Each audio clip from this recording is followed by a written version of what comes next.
Hey everybody, this is Michelle Walling with N5D Network, and today is episode 18.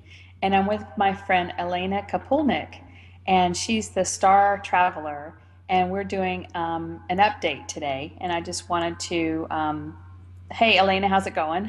Good, thank you. It's nice to be here with you. Yeah, you too. And I just wanted to kind of touch base with you and see what's been going on with you. I noticed on your website that you were on vacation, quote unquote vacation. I know you've been really busy. I know you've done a lot of really cool updates to your website. So why don't you give us a little update on what's going on? Well, I had started doing a lot of psychic readings. That was going well, but then I had psychic burnout, and I ended up in the hospital recently. So, Oh, I didn't know that. well, not many people know. I just got out. I just got sprung. So no more psychic readings, and I put up I'm going on vacation because I was getting hundreds of emails a day on YouTube, on my private email, asking about all these psychic questions, asking for booking interviews, asking for sessions. So I said, I'm going on vacation. I need a break because a hospital stay is no fun. What do you think was the cause of the hospitalization? Was it the fact that there were so many people who had a lower vibration and you were somehow tuning into it, or was it just draining you? I mean, we really have ultimately source, infinite amount of source energy to tap into, but when we're brought down by other people's issues and problems, it seems to lower our vibration and we kind of burn out. Is that what happened to you? Yes, that was it because I'm an intuitive empath. So I sense everything on a large scale, like people's feelings, emotions, moods, what's going on with them, their past lives. And I was doing a lot of psychic readings a week, a couple a week, and working full time in the library. So I was having two jobs.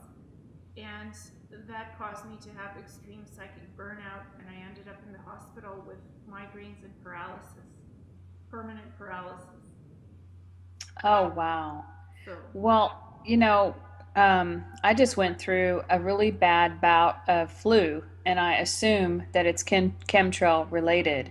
But, right after we had this wonderful conference here in Sarasota, about 5 days later, it hit me. And it was one of those where, my body was aching. I got the fever, and then eventually it all moved into my chest to be moved out. So I have had a cough for over 7 days.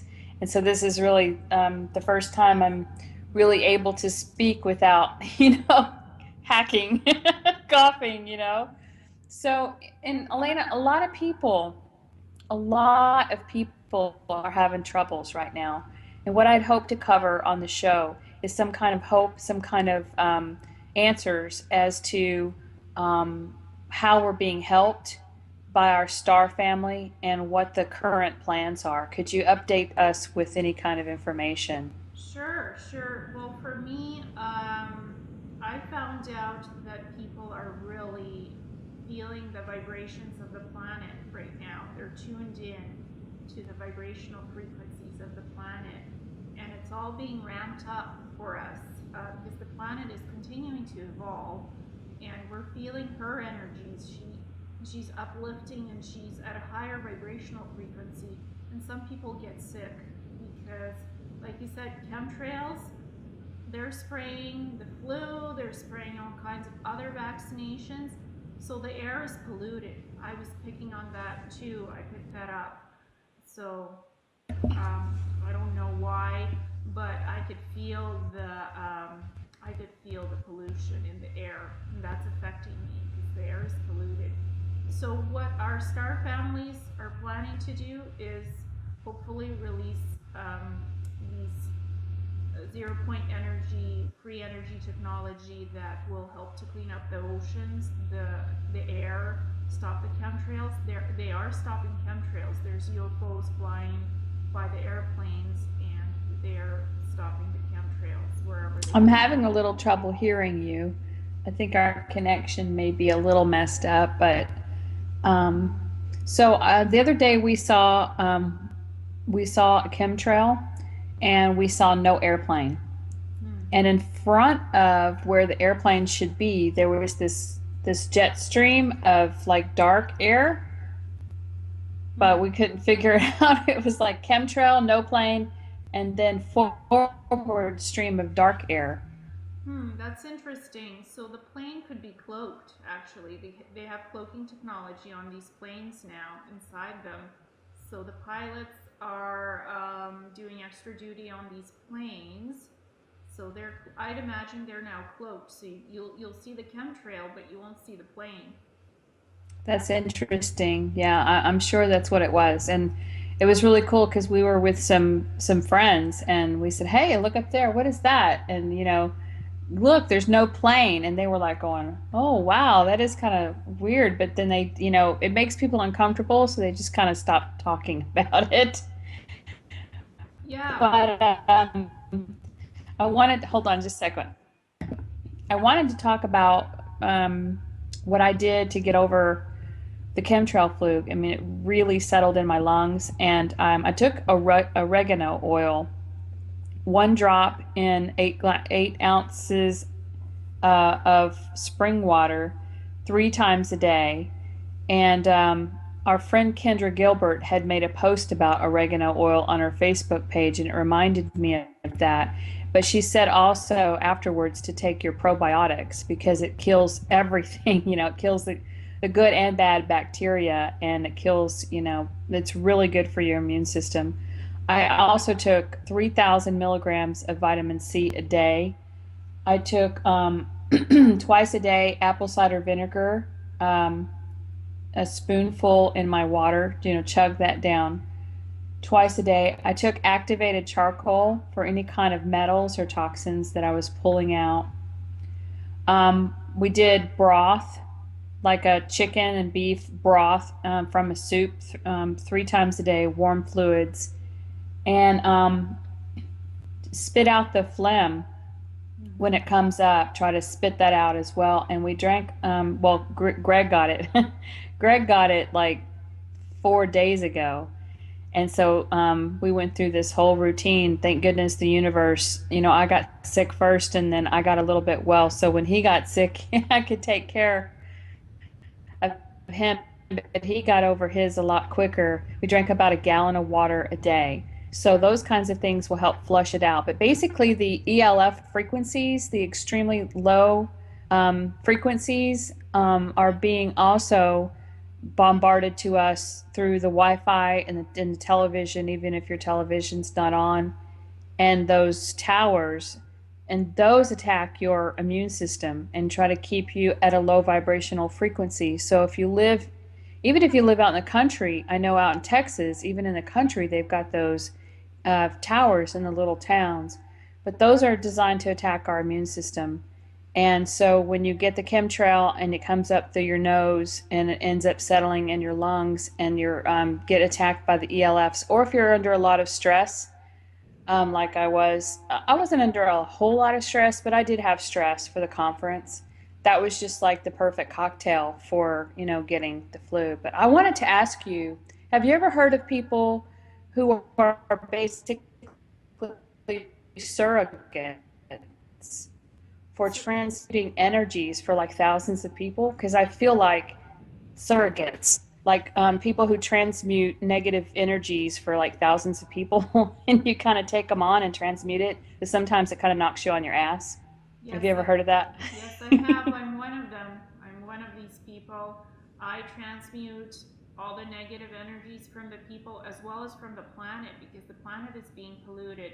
So I'm the conduit for transmuting that energy and giving the planet back the positive energy, and also to keep the earthquakes at bay and the weather modification technologies. I do that as well. I keep that at bay. So I live where I live in British Columbia near Victoria for a reason because this is earthquake central. But there's no earthquakes because I keep it at bay. I make sure the tectonic plates aren't being activated by the weather modification by HARP and any other advanced technology. So I'm here to make sure that stays quiet relatively. yes, there's going to be little movements and stuff, but no huge earthquakes. I'm the conduit. I'm the light key conduit for that. And to make sure as well, I'm in the environment where I work to make sure there's good vibrations there in the library because I see 100 people a day in the library. So I'm stationed where I am for a reason. Make sure the energies are good there. What do you do for your immune system to keep it up? Well, I take a lot of calcium phosphorus. I take caliphos. I take magnesium. I take naturopathic immune boosters, vitamin D, vitamin C, vitamin B12. I have about 15 different Oh my supplements goodness. I take each day. Now, vitamin D is very important. That is one huge thing for the immune system. And I find myself sometimes just going out and laying in the sun, even for a few moments. And when I was really sick and I had a fever and I was just feeling awful, I still went out and laid in the sun and tried to, no matter what time of the day it is, if you can at least just look at the sun and blink your eyes like this, because sometimes you can't, if it's in the middle of the day, sometimes you can't stand to look directly at it. But if you can commune with the sun and ask the sun to give you the codes that you need for upgrading and to keep your immune system strong and receive those codes, I just would go outside and blink at the sun and just try to get 5 or 10 minutes of that and my vitamin D. So I agree with you on the vitamin D, and the chemtrails keep our magnesium levels just totally depleted. Yes, and I have my paralysis because I had low magnesium levels. So Oh, magnesium is a must every day for me for the rest of my life. I also take natural iron supplements because I've noticed people are low on iron and they have anemia. everybody's got to be low on iron.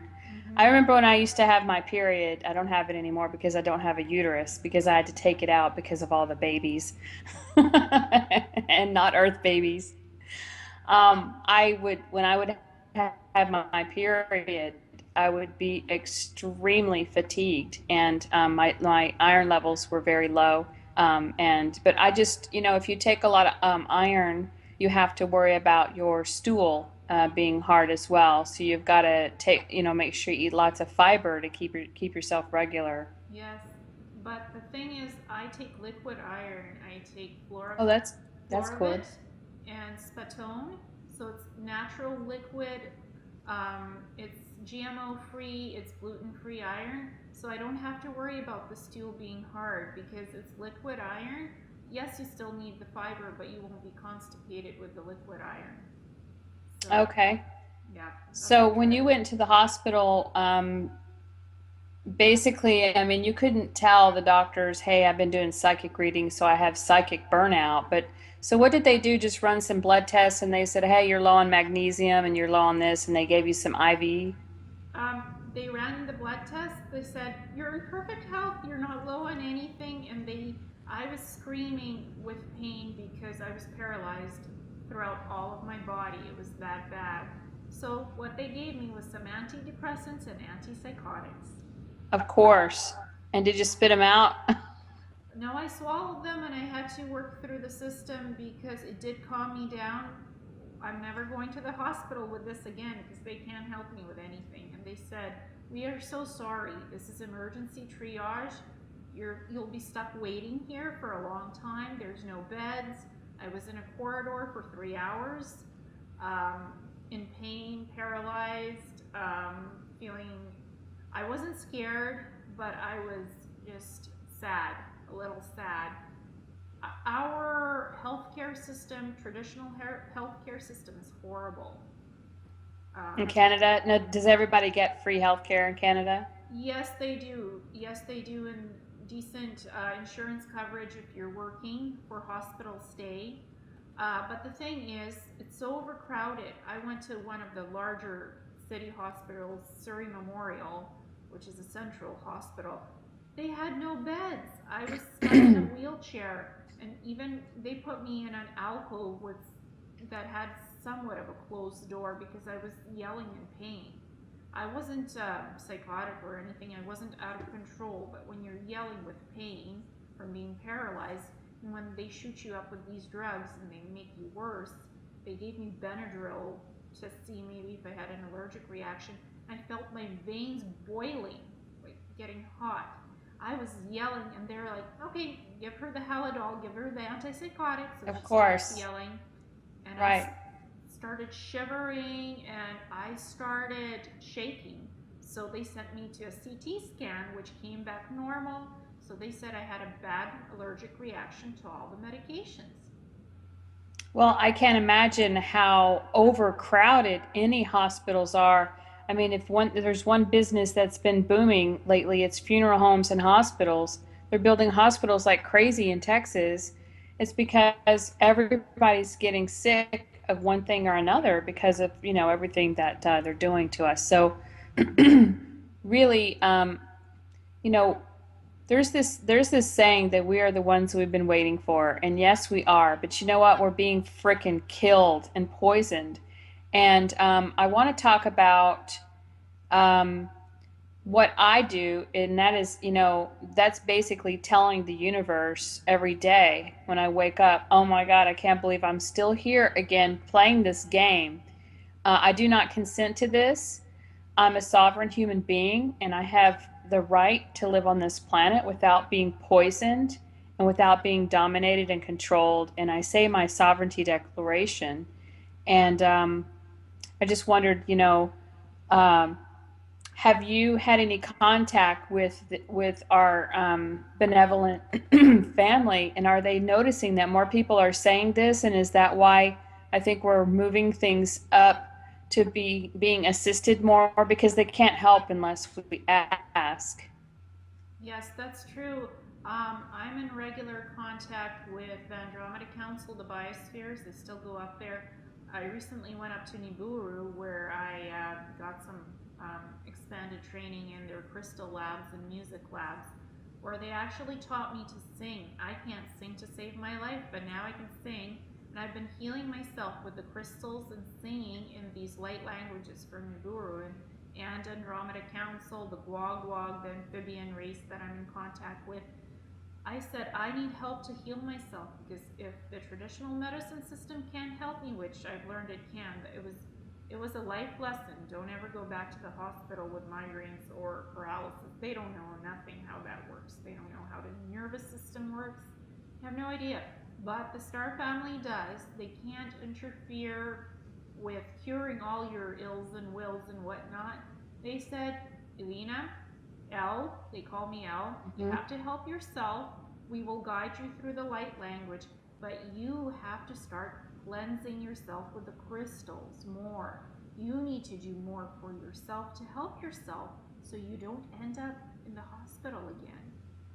So I spent about 4 days rigorously recording music in my meditation room on my cell phone. I didn't use magic tricks or any, synthesized compressors or recorders. I just got my cell phone. I clicked record, clicked press, and it recorded all of this beautiful music without any problems. Well, You that's know, really hard to do to resolve to heal yourself when you're feeling really bad. hmm But the thing is, I wasn't worried. I wasn't anxious. Yes, I feel bad, but this was a life lesson to learn from. You cannot, you cannot rely on the medical system to save you. The only saviors who can save ourselves is us. We are the saviors of ourselves. Yes, we really could use some of our tools, though, Yes. and some of our ancient knowledge. And with these ELF frequencies, they're trying to keep our vibration low so that we can't connect with our higher selves and with ourselves that are on the ships. So, I mean, we can't all just move out into the country. And like I said, in the country, they have them too. So, Yeah. we really do. I really would like some help from the benevolent extraterrestrials to cut off the ELF frequencies and to stop the chemtrails and things that they can have a say in. But yes, it's kind of a double-edged sword. We're the ones we've been waiting for, and we're the ones that have to do it. But on the other hand, it's a real struggle for some people on the planet right now because they're sick. They're trying to go to work and make money to pay their rent, which we should never have to do. Yeah. Um, organic food is 3 times as much as regular food. So, It's hard. it's just a struggle. And I think that I think that even the spiritual and metaphysical people are getting really, really tired. And I think there has to be a breaking point very soon to where something like an event will happen, or a series of events. So I know you've probably heard of Cobra, and Yes. he has mentioned about the event being one thing that changes everything on the planet at once. Hmm. And there's been a lot of speculation as to what the event will be.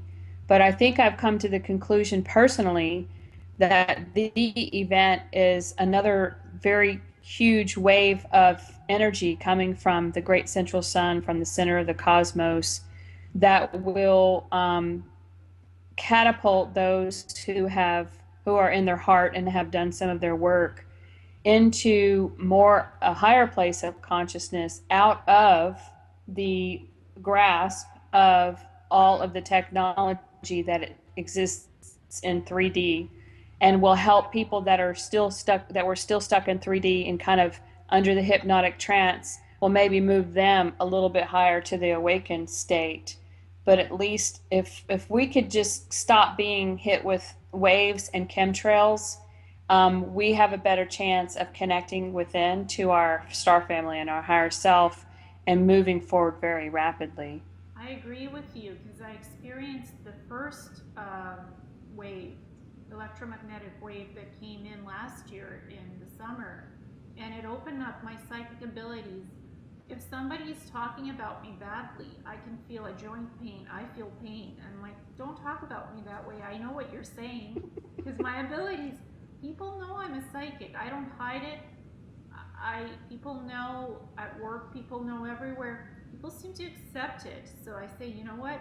I may know what you're thinking. I may know what you're planning. So um, be careful how you govern your thoughts because I'm around. So just have some respect. And people are modulating how they're thinking. That's important too. And something important to know is that even if you experience something negative, you can transmute it into a positive. Yes, I ended up in the hospital. Yes, I was sick. It felt horrible. But I was given a chance to be at home for 2 weeks of rest, thank God, to recuperate and heal myself. That's what I really needed. That's all I needed. Nothing much Now, more. you're in your meditation room right now, and you have a copper pyramid. I see that are you sitting inside of that? Yes, I don't have a copper pyramid. I Oh, have a okay. wooden pyramid. Wooden. Yes, that's right. I remember you saying that now. Because what the wooden pyramid does, it holds the energetic vortex everywhere in the pyramid, not just what the copper pyramid does. It only holds it in the center of the pyramid, but this wooden pyramid, it's all around me. It's the energies all around me. It's not interfering with my technology. Copper pyramids interfere with your technology because it's metal, so the elements of the copper might interfere with technology and it might stop working. So if I had a copper pyramid, I wouldn't be able to maybe have a computer in here with me. Yeah, I am noticing though that we're having a little bit of lag with the computer in that room. Um, Oddly enough, I've had sometimes you've frozen and you've got this pixelation going on your hair. So we'll see what the recording comes out to be like. But I know that eventually it catches up and they're able to hear what you're saying. yeah, well, You mentioned Niburu. yeah. Now, is Niburu currently traveling around Jupiter? Where is Niburu at right now? It's Nibiru. Nibiru is not in this galaxy. It's not even near Jupiter. It's in another galaxy, far, far away. I had a hard time getting there to Niburu, so it's so far away. My light body had to travel further in space because when I'm out in space, it's my light body. It's not my physical body. It's an expression of me that's traveling out in space somewhere, and it had to travel a longer distance to get to Niburu. And Niburu is a very interesting planet. It has world engines. It's a living, traveling planet. It has about 30 different sections, habitable living sections, environments for different races. And they're there together to learn how to get along and work together in harmony and peace. I mean, isn't that really what the test is here on Earth? I mean, if we can't do it here, how could we do it anywhere else? Yes, exactly. But the thing with Niburu is it has living habitats that are separated. So the inhabitants could interact with each other in different species communities, the different species communities, or they can stay within their own species habitat. That's the difference between Niburu. There's more privacy.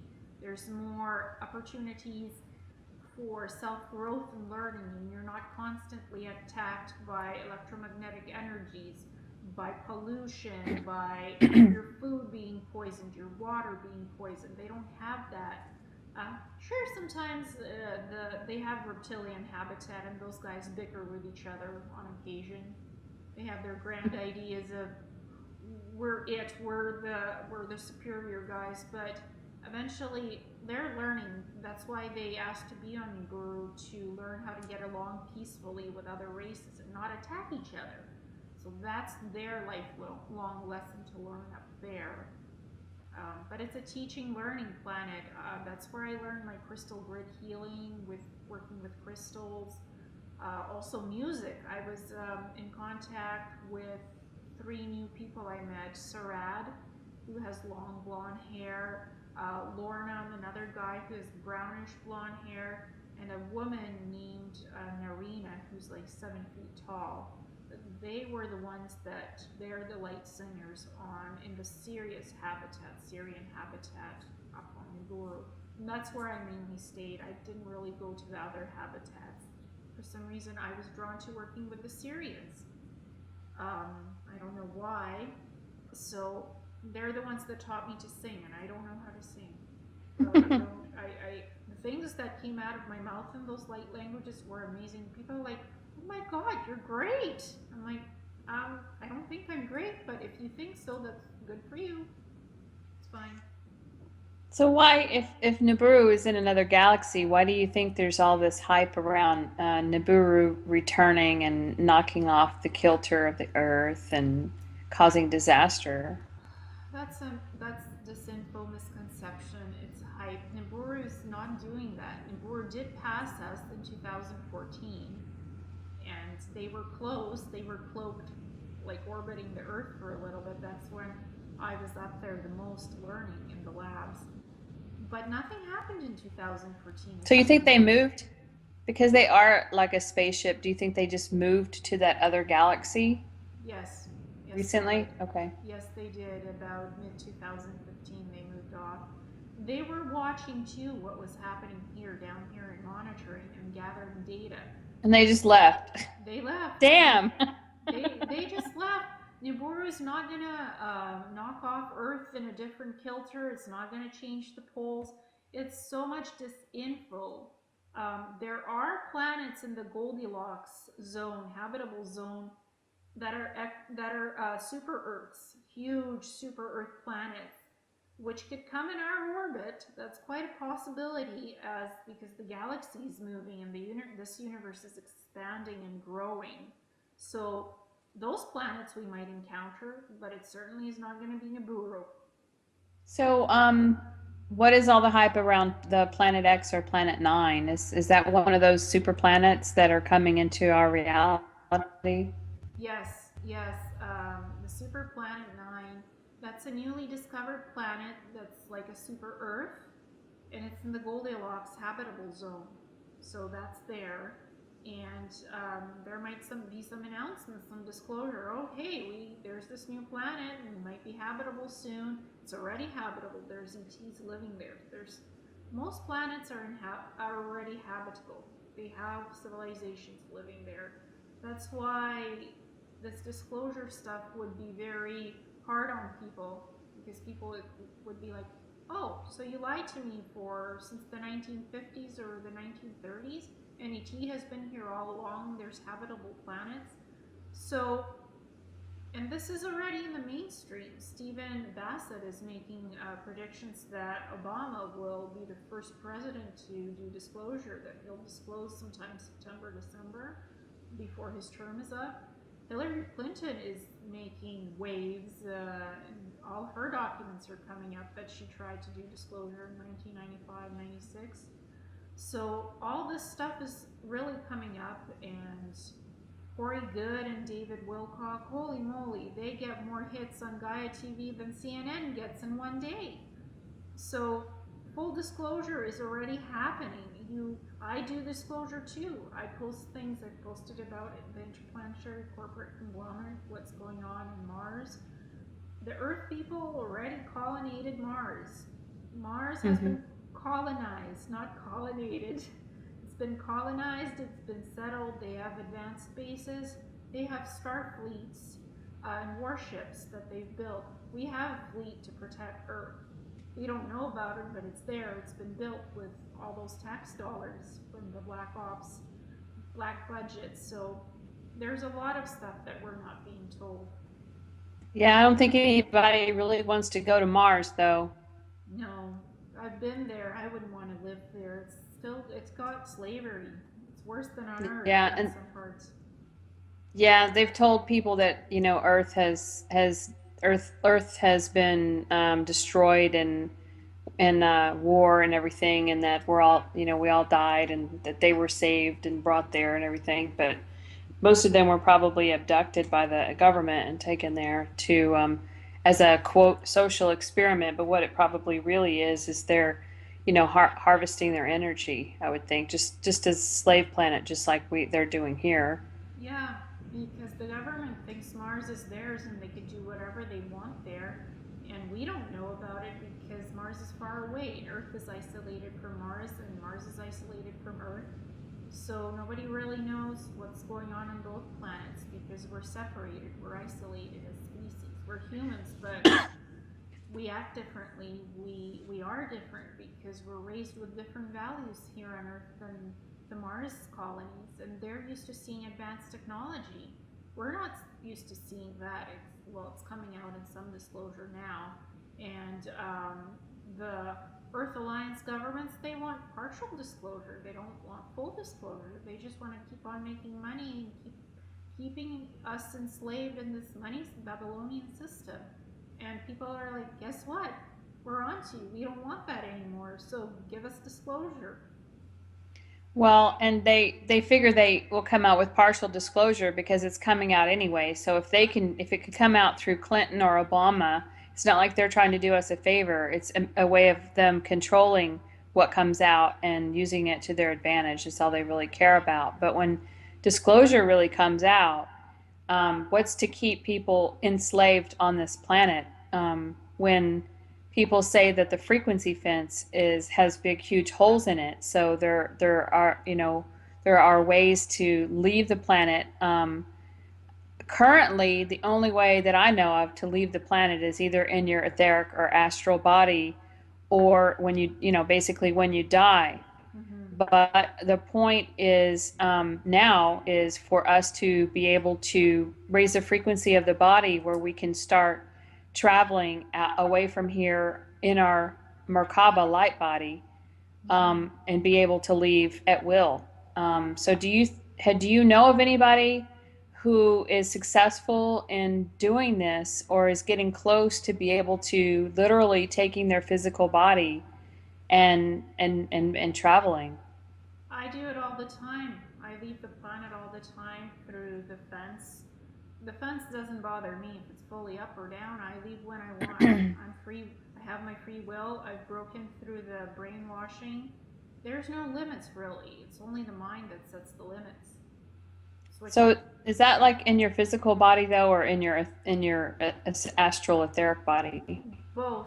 Sometimes my physical body leaves, sometimes my astral Okay. light body leaves. It happens in different combinations, and Ray Kosulandich has left the planet as well at times, and he's traveled in his friends' ships, his ETs 34 that he's met.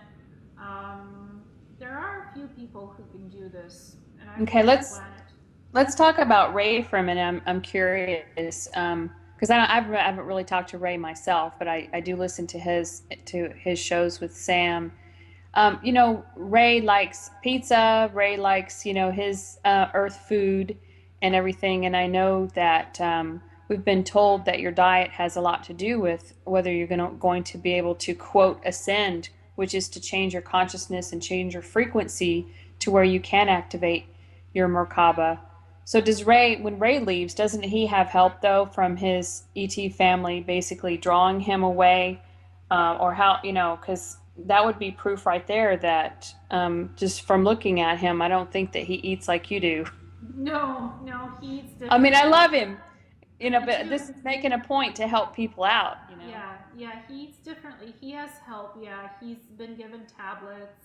His molecular structure has been changed with liquid tablets that they gave him way back when, so he could acclimate to the radiation of the ships. I I'll was take one.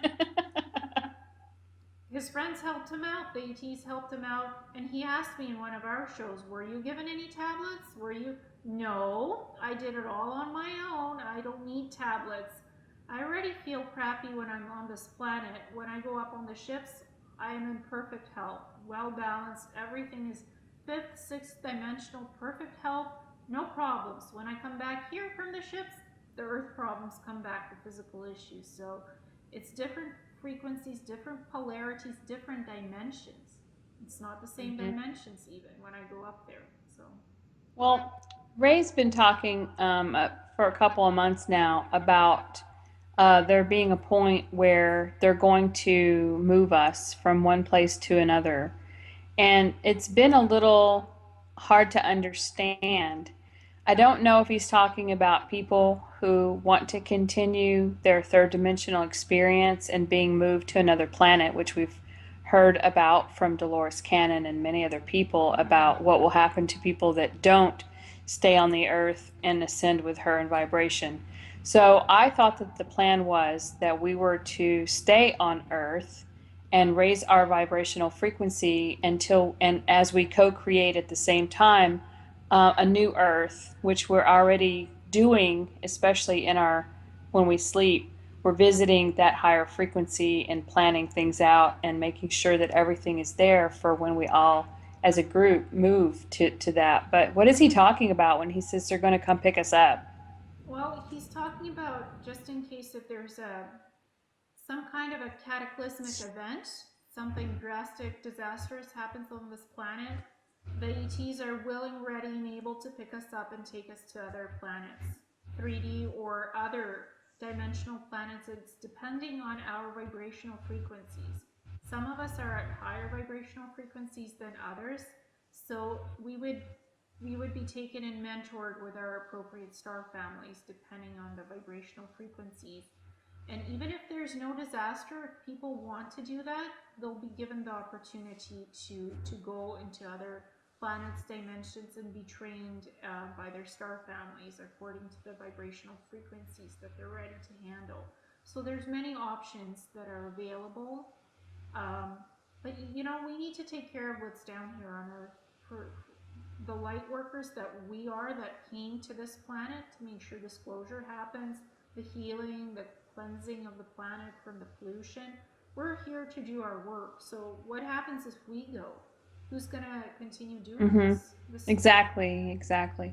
So he's probably talking about people who are perhaps just sick and tired and really need the R&R, really need to leave, and also the ones who wouldn't make a shift in Earth's frequency and would have died anyway in the physical when she starts, or let's say we have an event of a cosmic light coming in to bathe the planet stronger than we've ever had before.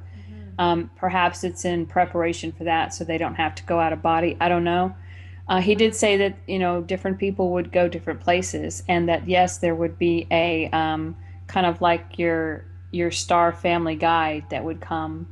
And so I think a lot of us are so ready for this, and this is support that we've been waiting for. I mean, you know, I I report on a lot of this stuff, but personally, the only contact I have is when I go to sleep, and I come back with these cloaked memories. I know I'm doing so much work, and when I wake up for just an instant, I know sometimes in the middle of the night I'll wake up, roll over, and I know, oh my gosh, I can't believe what I'm doing. This is wonderful. I can't wait to go back to sleep.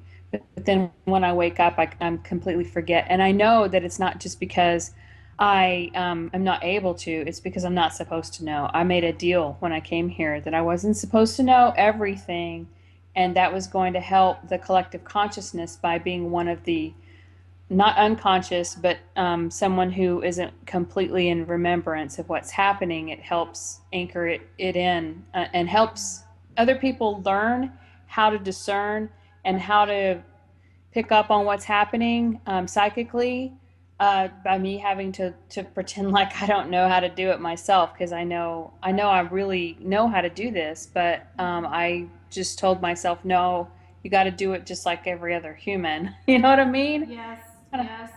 Well, that's sometimes what I struggle with because I have to know everything. The ETs said to me, the way this is going to work is you'll have your full memories back. You'll be able to remember everything that you experienced with us.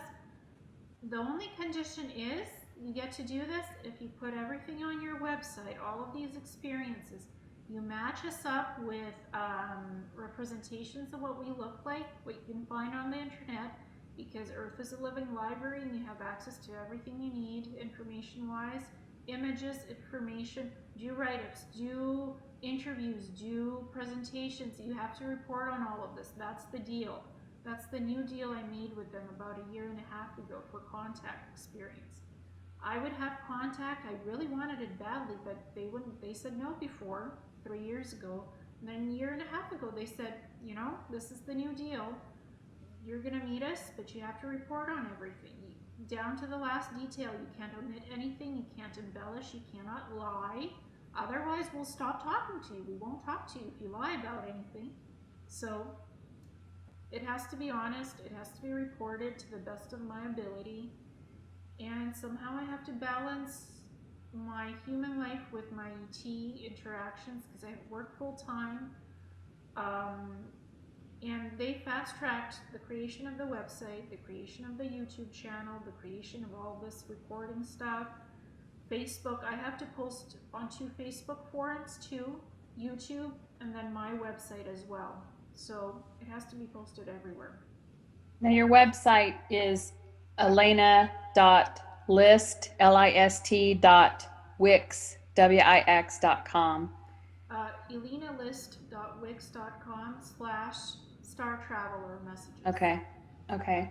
And then your YouTube channel is Awakening Cosmic Reality Show. yay. Yeah, and it has 30 something odd videos now. And I don't just post about interviews, about presentations. I also posted the healing music. I posted about Nibiru.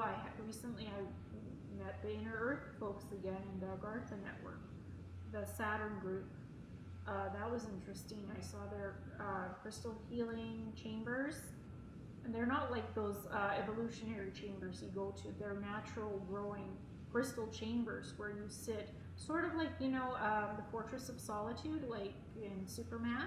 It Mm-hmm. looks exactly similar to that, except bigger on a mass scale. So now, but we've heard about Saturn being tied with, the bad guys and Satan and all that. So are there good guys and bad guys on every planet? There usually is a little bit of a combo of each. Mostly it's good guys. Saturn is um, Saturn is actually the destroyer of negative vibrations to make a positive change. But Saturn also picks up on many vibrational frequencies where the universe is expanding. So Saturn is taking a brunt of everything right now. Positive, negative, it's all intermingled together because Saturn has rings, doesn't it?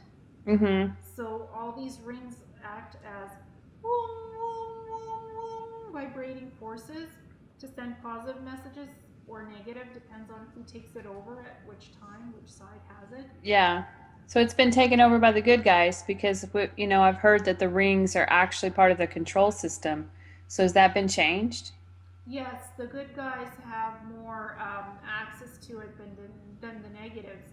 And those Saturn rings have the power to activate the pyramids of Egypt, the Giza pyramids, and other pyramids. And the Star Gateway portals as well. Those Saturn rings do a lot of different things.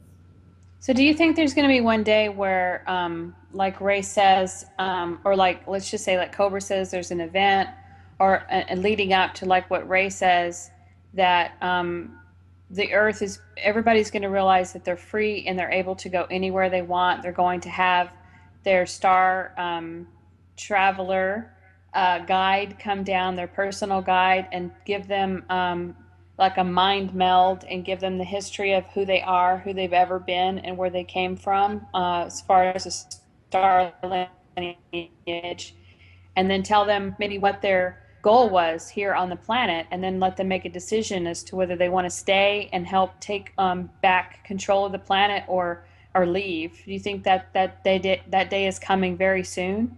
I think that day will come in a few years. First, we have to get disclosure. First, our government has to admit about there's UFOs, there's other life in the galaxy. We're not alone. That's the first step. The people have to know we're not alone. Then the event will happen after that.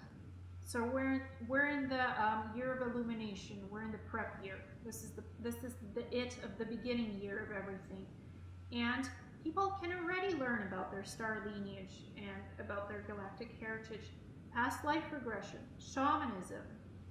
Those things, even hypnosis, those things can access your soul records, your soul memories.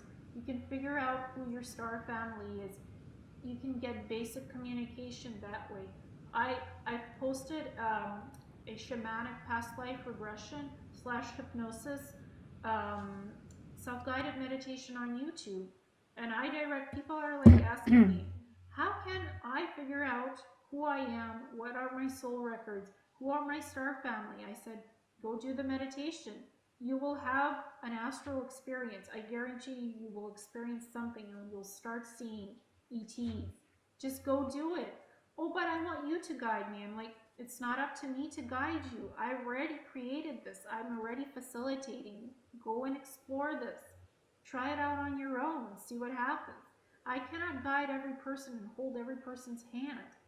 And I got 100 emails a day asking me these requests. And I said, I'm sorry. That's why I did this shamanic meditation, so you can experience this for yourself without having to pay hundreds of dollars for me to do this for you. You need to learn how to do it for yourself and help yourself, because nobody really taught me. I learned it on my own. Sure, I had some inkling and hints and a bit of training, but I had to create my own meditation to do this. Well, I think one of the first things that you have to do is intend that to the universe that you're ready to do this and you're ready to take on. To, it's like a trade off or like a balance. If you're going to gain this information, what are you going to do with it? I Yeah. mean, are you just going to do it for your own good, or are you going to take it and serve others by sharing your experiences? And so they know whether you're just in it for, I just want to find out who I am so I can feel better, or if I'm going to do something with it. And so, yeah, the intention has to be right. And then, you've got to break free of the programming, the hypnotic programming. And that includes implants and things that are keeping you from accessing your inner self, and also implants that are causing you to have thoughts that aren't your own and Mm-hmm. keeping you in a negative vibration. Yeah. And so those things have to be addressed truly before people can just go on that trip, that, in that meditation. But some people are ready for that. Some people are ready for that, but other people are still struggling. And I hope that soon we're going to have more tools available to us as healers, to where, when we do want to help people, we don't get sick ourselves. Yes. Because that, I mean, it's just like it's like, for me, it's like a never ending battle. You put yourself out there and you either get attacked, or you get the flu, or you get drained and end up in the hospital. You get a So psychic burnout. yeah, we've got to be able to be strong as supermen and women Yes. to be able to help. And so that's what I am. I'm looking for that cosmic light to finally activate the rest of our DNA for those who are ready to stand in the forefront and be be good teachers and healers For and not get sure. sick. For sure. I mean, it's all up to us with our intentions, what we want out of this. And for me, at first, it was to find out who I am, to help myself heal. But part two, I didn't know. Part two would be the deal is you get to find out who you are by posting the information, by sharing your experiences, all your ET experiences, even just your healing journey. I have to document, I have to put it up, I have to publish. And heck, there's not enough time in the day to do all of this and have a full-time job, so I'm behind schedule on certain things. But it's okay. I'm still human. I've posted everything on YouTube. I'll update the website when I can with the videos and stuff. And I still post to the website new things. And I repost other people's articles as well. I really liked the in 5D model. Of course, with I let people know this came from this is Hmm. the original source, because you have to cite the source, give credit to the original person who did this. You can't keep it as your own work, even though you repost, you share. Give credit to who did it. Hmm. That's part of the positive, um, natural, energetic exchange, a true, Hmm. honest exchange.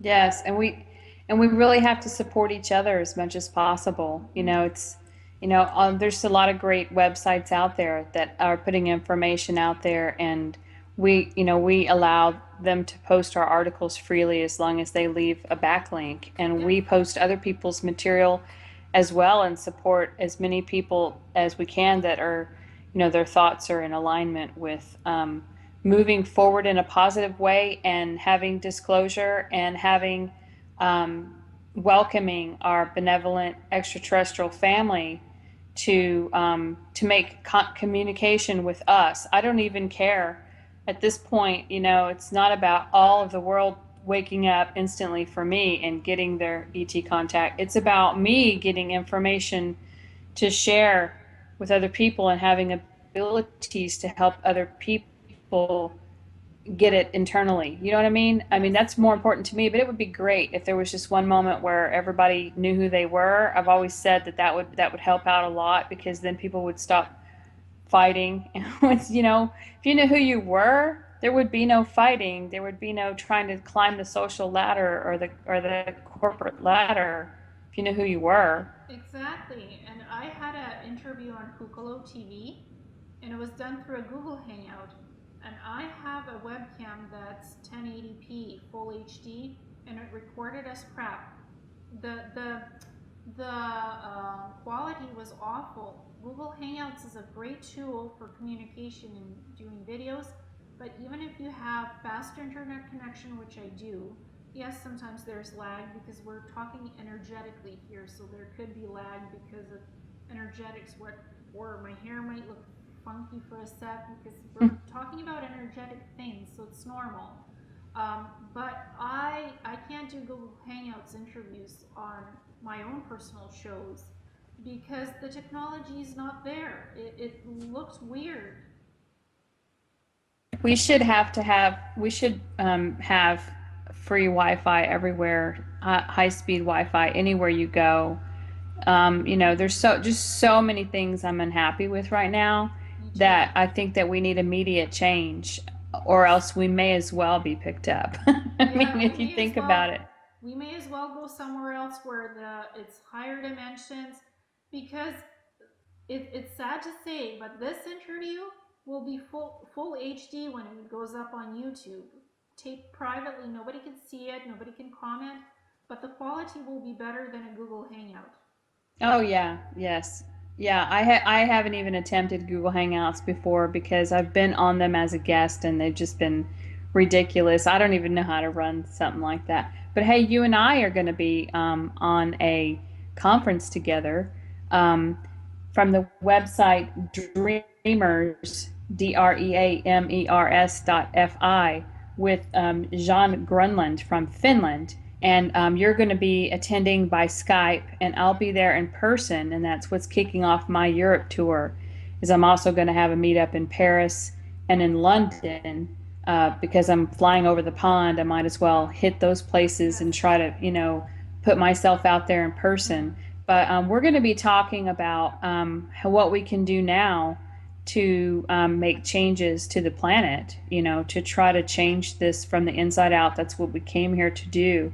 And Mm-hmm. I'm honored to be on this board with so many scientists, philosophists. It's amazing. There's not any information really right now on the website about who's going to be on there yet because they've been really busy trying to get that Yeah. going. But I'm honored to be there on there with you. This will be a lot of fun. Well, I won't be able to join in because unfortunately the timing is off. It's going to be 2 a.m. here. Oh, you can't make one exception. No, no, I have to sleep because if I don't sleep, I have full-time work. I work from 3:45 p.m. until 12 p.m. midnight. Uh, What I suggested though is for the his name is Roland. Jean, Janne. Jean. Jean, I suggested for Jean to do some private tapings. Mm-hmm.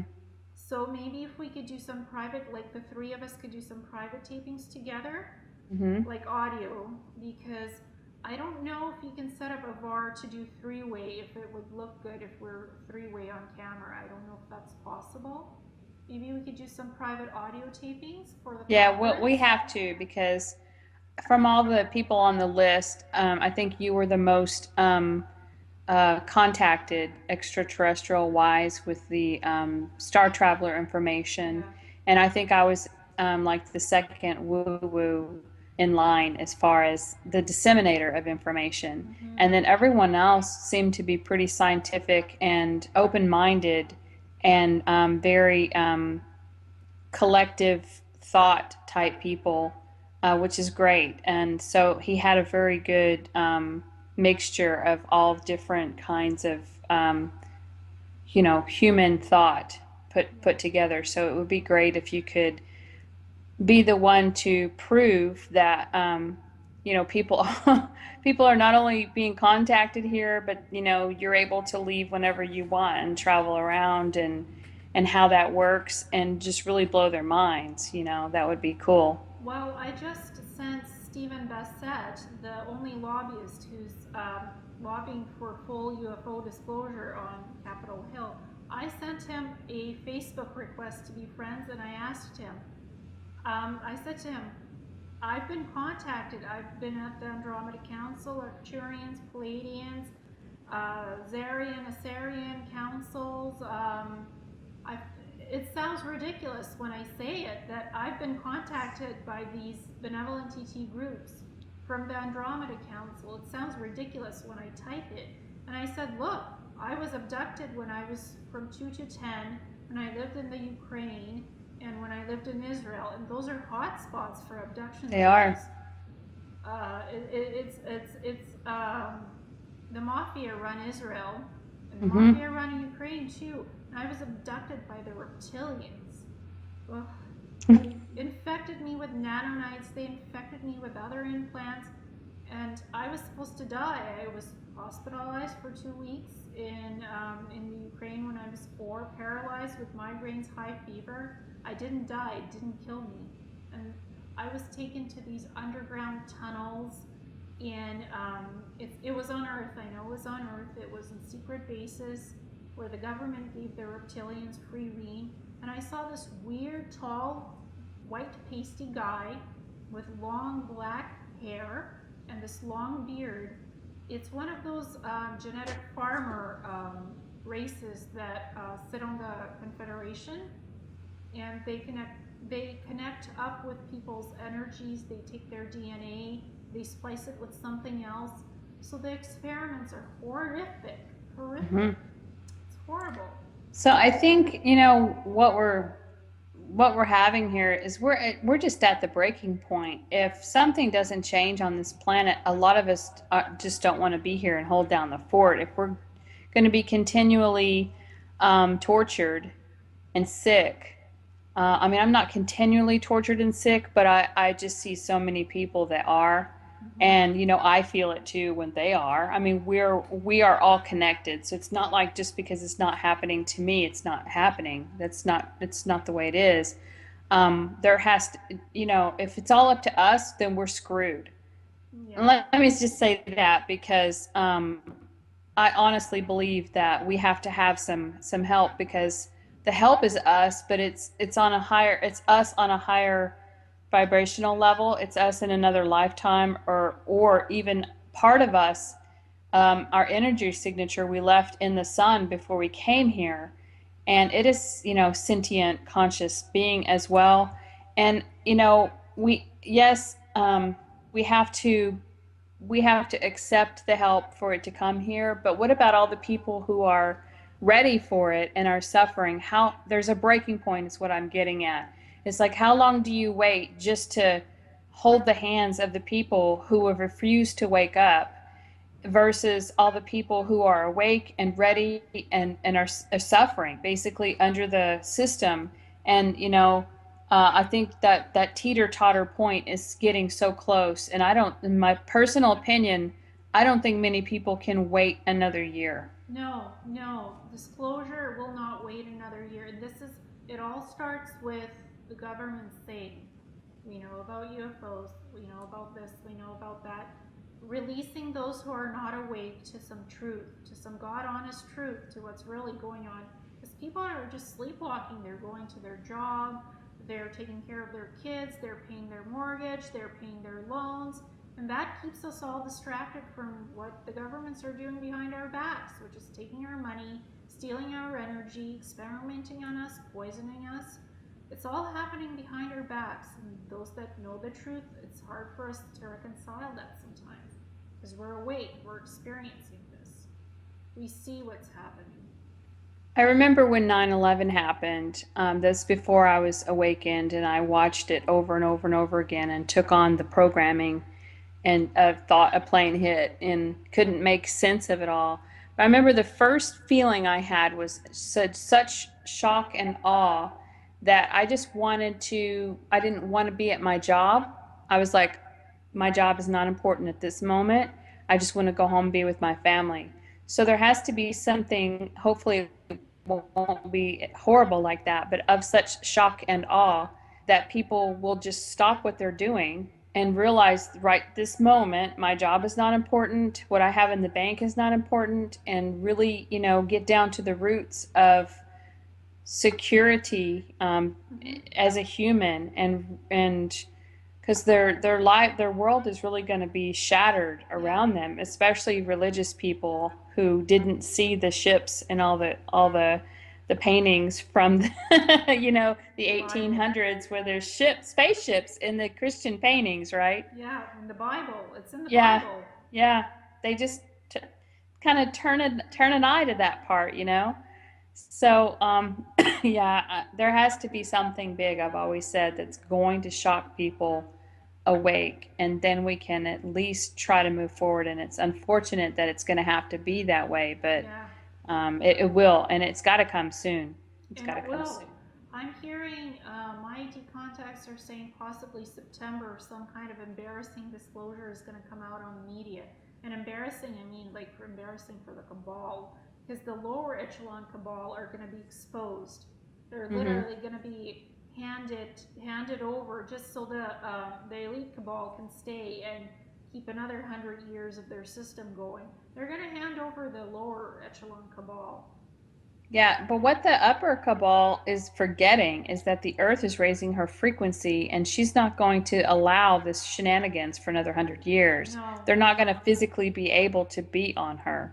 no, and poor Corey Good, he's still working for the space program, the secret space program. They're telling him what to disclose and what to not say. And this guy is trying to run the full disclosure project now. Poor him. It's Well, I like, mean, if he didn't, what would they do? Kill him? I mean, if he didn't do what they said, they kill his family or kill him. exactly. So he's being controlled by the strings of disclosure. They're telling him what to disclose. He's saying he's not part of the space program. That's not true. He's not being totally honest with us because he is. And they want a spokesman for disclosure, and they have him going on these shows. They pay him to do this. That's Hmm. how he that's how he supports his family, and I totally understand that he has to do this because otherwise he'd be threatened. He is already threatened by many people. So Well, it's kind of a catch-22 because he's reaching so many people, which so in a way it's positive, and I don't think it's going to work out the way that they quite thought it would, where they would control everything because they're forgetting about the other 8 billion people on the planet that are having their own extraterrestrial contact of their own. And then when it doesn't line up in the end, people are going to, I mean, the truth is going to come out because people will have their own memories returned to them. There Yes. will be no talking someone into this is the way this is or this is the way that is. If you want to know what it's like on the inner earth, you'll be able to go there. Yep. Yep.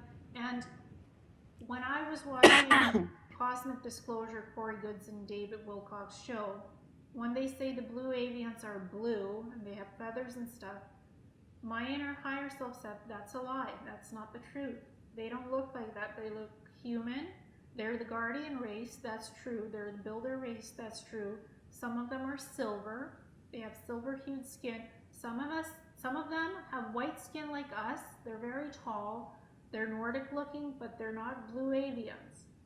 They're not. Well, some say that that blue part is part of the project, not Blue Beam, but the other project where that's the Illuminati always laugh at people who bring forward messages about blue beings because that's like a keyword saying, you dumb humans or something, and Yeah. that when they have parties that people the one person that throws the party, the big Illuminati guy wears a blue avian mask and everybody else wears different masks but not the blue avian mask. And so I don't really care one way or the other.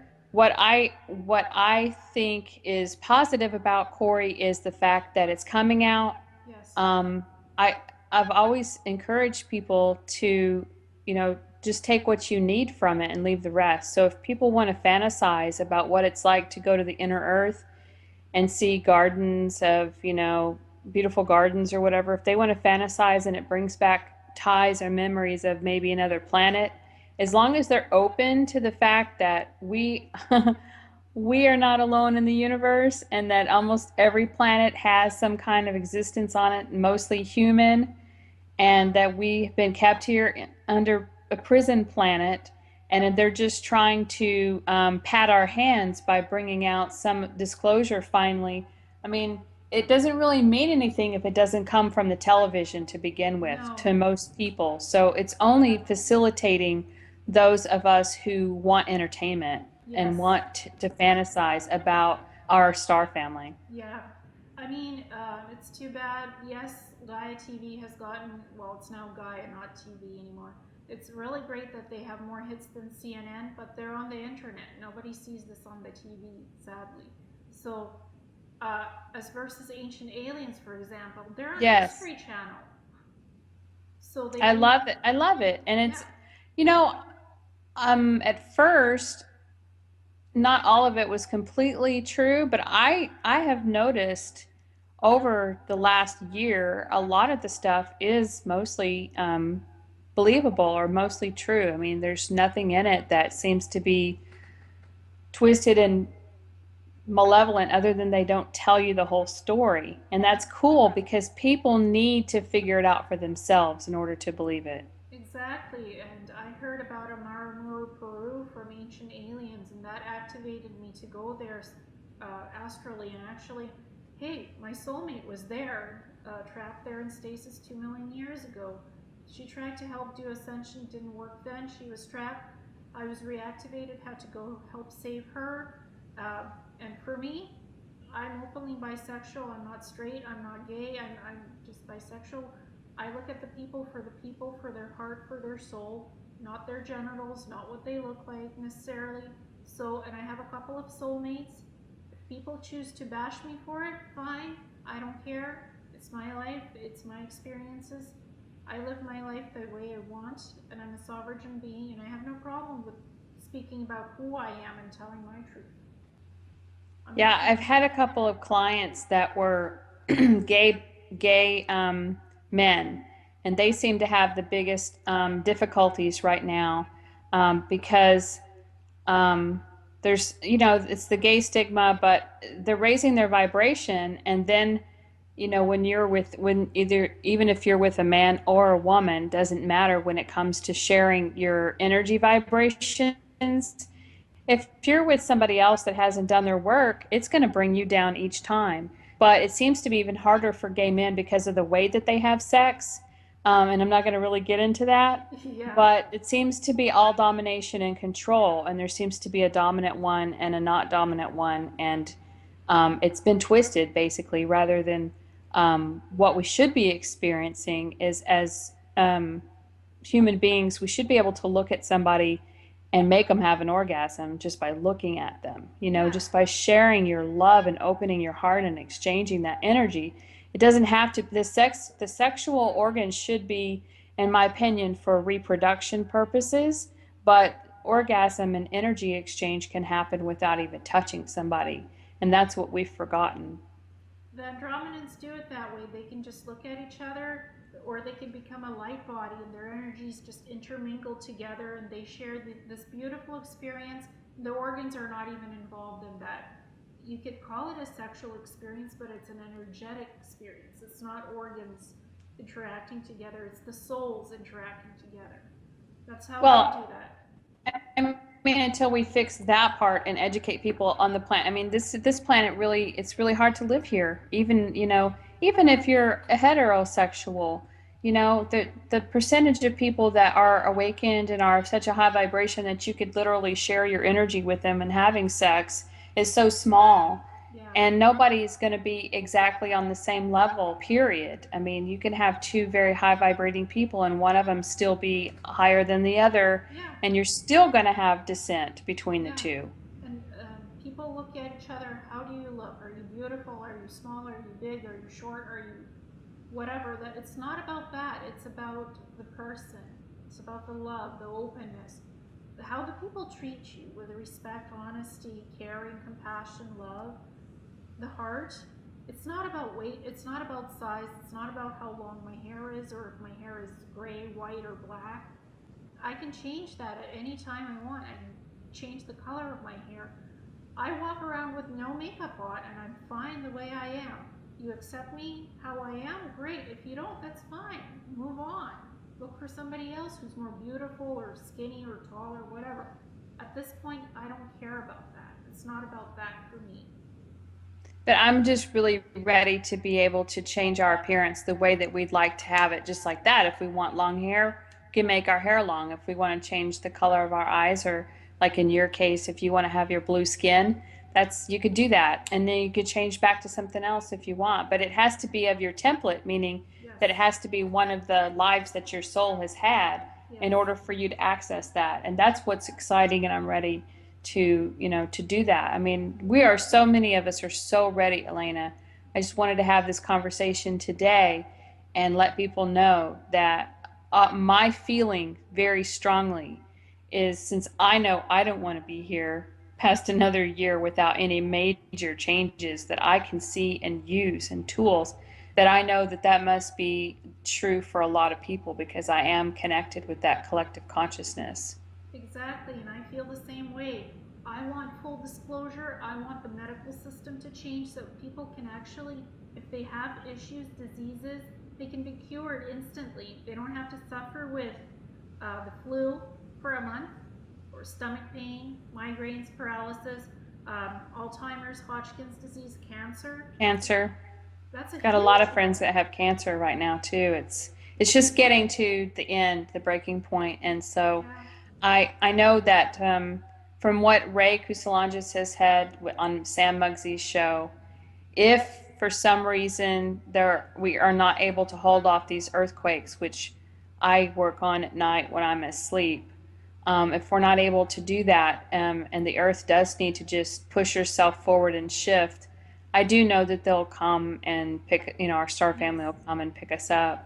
And I made a video one time that said, if the ETs come and land, don't just go running and jumping on the ship. And that's why I think they'll send a representative first to make contact with you so they don't freak you out, Or they'll just, if there's going to be an immediate disaster, they'll just zap you up on the ship. They won't even contact you. They'll just take you. Yeah. And it'll be because your soul will, and your higher self will be directing that. It isn't like they're taking your free will away. No. And you'll go exactly where you need to be, and you'll be very, very happy that you were taken off the off the planet if something were to happen. Or you can instantly ascend without even having to go on the ship. Your soul just says, I don't want to be in this disaster zone. I'm moving to a higher vibrational frequency. I'm moving to a higher dimensional level. I'm evolving. Your soul just says that instantly and you go without having to be taken by a ship. So there's another way to go if you want to go. If you, I vow if there's a huge earthquake where I am and everything is falling off the grid all around me, everything is being destroyed, I am ascending just like that. I'm going off the planet. I refuse to live in rubble. I refuse to camp and do all this. Let's figure out how I'm going to grow a garden in my backyard where I live. The ground is sand and we have no dirt. I mean, I wouldn't last. We have seeds and we have food, but I wouldn't last if I had to grow a garden in sand. So, I just feel like that's not what I came here for. I didn't come here to work this hard and No, to bring about all this information for things to move backwards. exactly, and I didn't come for that either. I vow if there's an earthquake here, because I'm living on the Cascadia fault line right on it, and I'm keeping it at bay just by being here. I'm keeping it calm, and also I'm keeping an eye on the Yellowstone volcano so that doesn't erupt. Goodness knows, people, all these negatives, all these regressive ETs, they try to tinker around with Yellowstone. They tried to blow up the volcano, and I went last year. I had to stop them. I saw sulfur demons, gross sulfur demons from another dimension, four of them. I felt very drained after that battle, but they weren't able to blow up the Yellowstone volcano caldera. They were like, we're tickling the caldera, we're gonna make it go boom boom. I'm like, no, you're not. Poof, gone, go away. I told them I destroyed one of them. The other three, their Turians showed up to clean them up so they couldn't blow up this volcano. I'm like, why do I have to put up with that kind of stuff? The threats, the we're gonna blow up this, we're gonna blow up that, we're gonna ruin your oceans, we're gonna poison you. We as a species should not have to put up with that. No, and then we've got all of these nuclear plants. There's even one here in Orlando that's now been found to be seeping out into the ocean. All of these planned nuclear leaks around the United States. Not to mention all this Fukushima that's still coming onto the West Coast, and past Hawaii and everything. I mean, it just seems like everything's gotten so ridiculously bad that I think we're in for a big surprise as something has to happen, or else we're going to basically leave the body. If we leave the body, we're still fine. We're even better, I think, because we're not trapped here anymore, and No. then we can leave that way. Yeah. But the plan was to do this in our body. That Yes. was the plan. And that's why it frustrates me so bad for people to have sick bodies right now. No matter, I mean, if you keep your vibration raised, then yeah, they can't mess with you. But if you just one time overexert yourself with exhaustion, like I did, for the conference, that at the very end of the night, I was so tired I could barely walk, and bam, my aura was compromised, and well, wasn't that I took on any negative beings. It was that my whole immune system crashed. Yeah. And I was doing so much. It was interesting doing the psychic readings, but it's a lot. I can't do it anymore. I've had to turn people away and say no because I can't take on their negative stuff and transmute that. I'm transmuting the planets, the pollution, cleaning that, making sure the modification is not done with the weather and stuff. I have a full-time job with that, and I'm doing the spiritual stuff with the website. I'm working full-time in the library. I have to give something up, so I gave up the psychic readings. I actually got some beautiful artwork, and I did some great invocations for people. I counseled people, and it was a great learning experience because I got to do the work that I was trained to do spiritually and psychically to do. I took so many trainings, I took courses to do this, and I got to experience that, which was great. And I'm happy I did it. Okay, so I burned out, I hit rock bottom, I'm building my way up again and healing myself. It's a great learning lesson. I want the system You to look check. really good. You look really healthy. You look Thank you. actually healthier now than you have ever before. So Isn't whatever it? you're doing is working. I'm working Well, on myself, literally. hopefully, hopefully we can take care of the money situation, however that unfolds, so that you could do one a day or whatever, because it's so very important. It's kind of a catch-22 because people need to learn how to do their own psychic reading on themselves, but Yes. on the other hand, we've still got to learn how to do that, and it really helps us and gives us a huge boost to at least get some kind of information as to who we are and run with that. So it is so very important what you were doing with those psychic readings, and I hope that monetarily we can all work that part out so we can do what we really love and Yes, not get burned out and sick. exactly. I would love to be able to do psychic readings without having a psychic burnout backlash because I'm an intuitive empath. It's not even about the money, it's about me being healthy. And I was just being drained by people because I couldn't transmute their problems correctly. And it was just keeping two jobs. I said, you know what, my library job is very important. It's a huge part of my soul experience to do the library too, the knowledge, share the knowledge, work in the library, help the people there.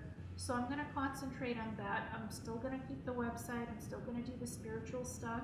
I'm just not going to work one-on-one with psychically with people.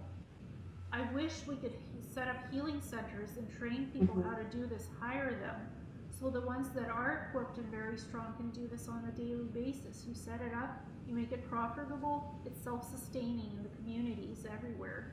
Healing Universal Light Center, something like that. And you do full disclosure conferences, you do healing, you do psychic work, you do these shamanic circles, whatever helps people health wise, you do it. And it's all in one place, so you don't have to travel to this one healer, to this one psychic. These guys work. They have a safe place where they can come and work and help people. That's what I'd like to see. Yeah, me too. And I wonder if it's going to start in the crystalline cities. I think so, yes. Because crystal technology seems to be very prevalent in the Gartha network, up on the Andromeda Council. I recently got a tour of their hydroponics aquaponics garden on the Andromeda primary biosphere. Guess how they grow their food? They put clear quartz chips, amethyst chips, citrine chips, and fluorite chips. They crush them together and they use it as fertilizer in the soil. And they have these super organic plants growing within a day. So that's the key. I guess I could grow a garden hydroponically if I had to. Yes, you can. I'm going to a friend's house for a healing this Sunday. He's got his crystal chip and he's going to grow a moringa plant, which has 300 different healing properties. It's an Asian tropical type plant, and you can chew the seeds and you feel much better energetically, and it boosts your immune system. He's given me 20 of these plants to try. They grow into these huge trees. Mm-hmm. So he's giving me some plants to grow inside my house and see how I can do that with those crystals. And the Andromeda Council said that's the magic recipe. You don't have to do anything special. Just use organic soil, put in your crystal mix, water, and use spring water. Don't use tap water for this. Yeah. Even Yeah. even if you have to use your bottled spring water, sprinkle, sprinkle, sprinkle, and it will grow. It's as simple as that. And if you want to grow organic food outside, you can do it in wooden boxes. You can create your wooden crate boxes. That's what I'm going to do. And I'm going to grow my organic tomatoes. I'm going to grow lettuce, parsley, whatever I want to grow. And I'm going to do it with the crystal infusion, the crystalline minerals. And it's going to be very tasty organic food. And I know that that's important for some people to grow the organics. I've just, I still will put my foot down and say, okay, I'll let my neighbor grow the organic food, but just give me a replicator so I can replicate what I want. You know, if I want a cheeseburger, I could replicate it as some kind of vegetable burger that tastes just like a cheeseburger and it actually raises my vibration and tastes wonderful. So I'm really more of um, a Hilton type, you know, hotel girl, bring me my room service than I am Beverly Hillbillies. Let's get into the garden type girl. And there's plenty of people that want to get into the garden, and I'm just not one of them. But I would do it if I had to. Well, I'm like you, I'm the Hilton girl. In my higher dimensions, I had replicators. I didn't have to wash my own clothing, cook my own food. I don't like doing that stuff. This is a growth experiment because I was really impressed by the aquaponics, hydroponics gardens in the Andromeda primary biosphere. I did a week's rotation there doing gardening because it's amazing. It's not like human gardening. You don't have to sit there for hours and pot these plants and blah blah blah. It's much simpler. Cool. I'd like to hear more about it as it goes. Yeah, I'm gonna try doing the growing experiments and see how that goes. I'd like my replicator back. I'm in the wrong century. I'm in the Yes. wrong century. And I actually had a conversation with Tanya Pikai, the chairwoman on the Andromeda Council. She lives primarily half of the time on the biosphere, the primary one, and I had a conversation with her. I said, I love the replicators. When I'm up here, I love using your replicators to replicate my food. And I hate cooking when I'm on Earth because it takes forever. Half of the time it doesn't work because it's not organic. It irritates my stomach, blah, blah, blah. And she said, well, you know why you don't like to cook? Because you're from another time era. You're from the future. You came back to Earth to make positive changes. You want your replicator to make it easier, and that's fine. But some people enjoy cooking because it brings them pleasure. Mm-hmm. Even on the biosphere, they have mess halls and kitchens where cooks cook food, organic, beautiful food that tastes great without the crap in it. Yeah, Tastes no, like I meat. just want to wave my hand and have my house clean and, you know, just go punch a button as to what I want on my replicator and be able to have my time to do other things like have videos with you. Exactly, me too. And they have cleaning bots on the Andromeda biosphere ships. They have cleaning bots that come out of the hidden closet, opens up a little door, like those clear glass doors, opens up, comes out, does the cleaning quietly. You don't hear it. You hear your vacuums here on Earth. You don't hear the Oh, they're cleaning so bot. loud. Yeah, They're so loud and obtrusive. It just puts you in a bad vibration when it's so loud and you hear it, you know, and you're pushing it and the cord gets wrapped up and you're like, shit, I hate this. the vibration is not correct here. They have silent cleaning bots. It just comes out. It scans the living quarters, the room, whatever. And then it quietly goes back into the wall and disappears. The door closes, and it looks like a seamless wall without a door. And it comes out every couple of hours to do its thing while you're out doing your other fun work stuff. Because the work is fun on the biospheres. It's not manual labor. You actually do what you love to do, and you rotate every week. You do something else, so you don't have to be stuck in a menial job pushing a button all the time, the same thing. They do rotation, so it's fun, and it cleans up your clothes too. The bot cleans up your Yeah. clothes Or once you a can week. just order up a new one on the replicator. Just, you know, Yeah, dispose the other one, it just disintegrates and you just order up a new one. yeah, But what I really want is I want my personal spacecraft that's small, but when you get inside of it, it seems bigger. It has your living quarters, it has a bathroom, it has your replicator, a small kitchen. And when you need to go somewhere, if I want to go to London or Paris, I just get in my little RV spaceship and just go there and then, you know, stay in that. Have a yes, little docking station where you stay in that. That is your hotel and you have all your things with you. yes. That's what I want. Yes, a little mini saucer that travels with you wherever you go. And they actually have ships that look very small, but on the inside they're huge because it changes. It changes formation and size and shape. I've been on these and I've seen them. My higher self, Aya, who was in the sixth dimension in the Andromeda Galaxy, she had her own ship like that, and that's what she traveled in. It looked small, but it was huge on the inside. If you wanted to just go to some country and land on the beach and have your windows, completely opaque or clear all the way around, you could spend the night on the beach and wake up and look at the ocean and get up and take off and go somewhere else, Exactly, to, and that's what and I want.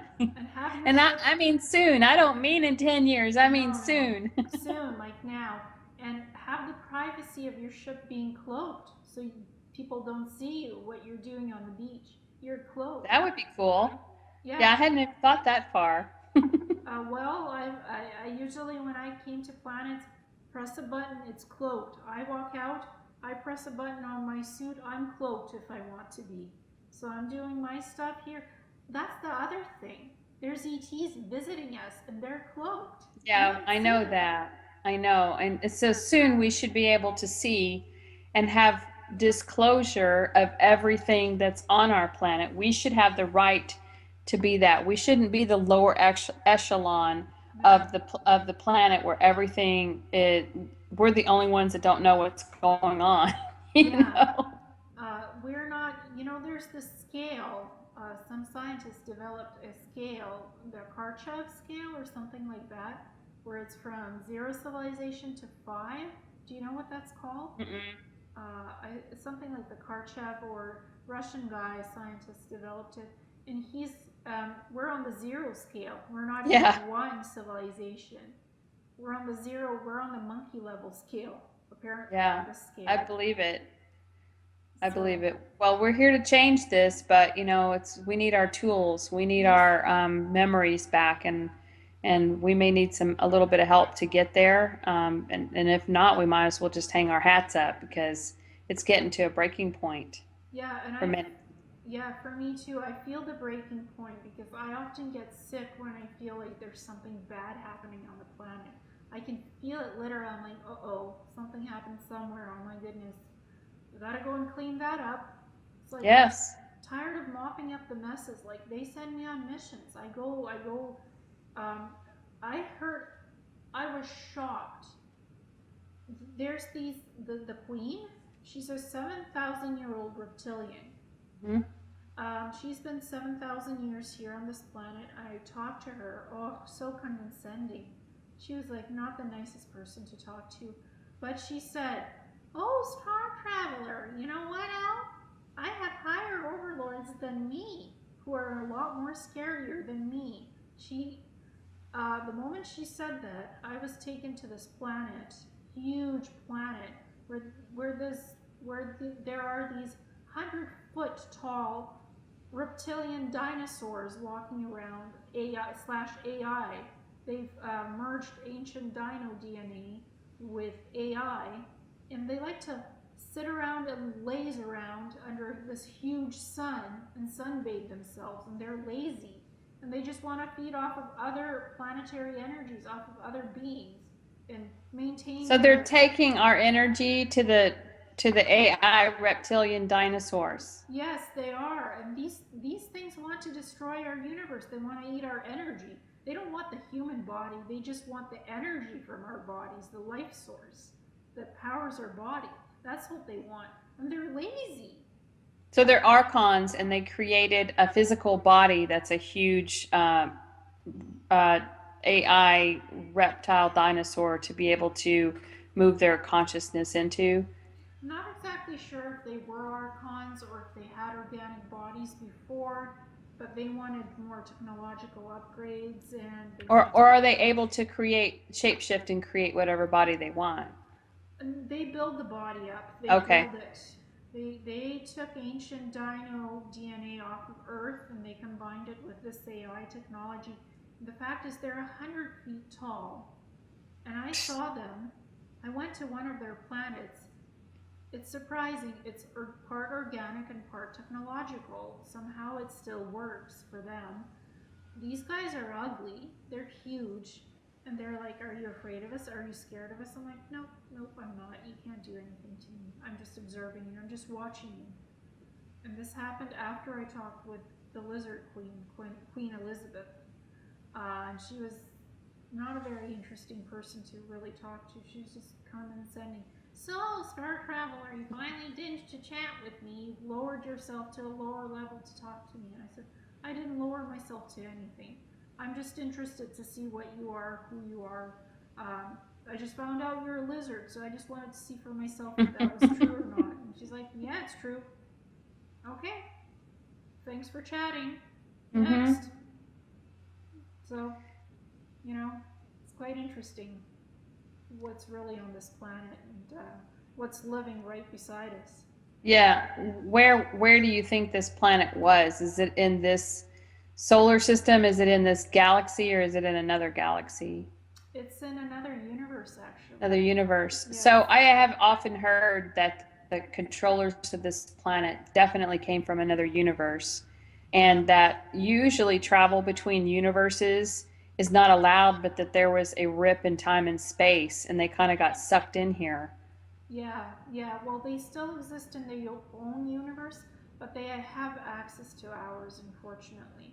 And they're higher up than the Draco reptilians. That they are their overlords, and even the Queen is scared of them And so, because are they responsible for bringing the black goo to the planet?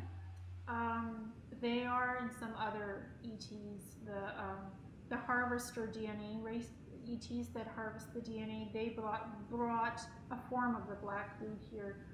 There's different forms of the black goo. There's not just one. There's different strains of it. So unfortunately, it's like you get rid of one strain, another evolves. Like I was having a conversation with Roy, the truth seeker, and he's like, "There's different forms of this goo. It's not just one. And Mm-hmm. it can evolve, and it takes a lot of energy to destroy it." And he saw a huge chunk of it out in space, this black goo that attacked him. He had to fight it off with his dragon avatar friend. So it was interesting. So, why Earth? Why did we come here just to save Earth when there are so many other Earth-like planets? And we can actually, we're creators. We can create our own planets and our own universes. Why did we agree to come to Earth to save her? Well, what the Syrians told me recently when I was up on Niburu is that Earth is like a time nexus vortex for creating new universes, new galaxies, new planets. It's a template. It's a future template that's actually good, but it was corrupted in the past. That's why we're here to fix that. So that template, we could save the future template because it's the way ascension happens on this planet is very different from other planets. This is all new in this universe because it's still growing and expanding. So the template needs to be saved. This planet's template cannot be eradicated. This planet has to be saved. It should not be destroyed. They're saying it needs to be preserved because the template is special for universe creation, for planetary creation, for forming new stars, galaxies. That's Okay, the so you have to have a template to form another Earth, and if you tried to use Earth's template now, it would be corrupted, and you would get the same kind of results. So yes. I also came across some information that I haven't really talked about much, but it is a good time to ask you.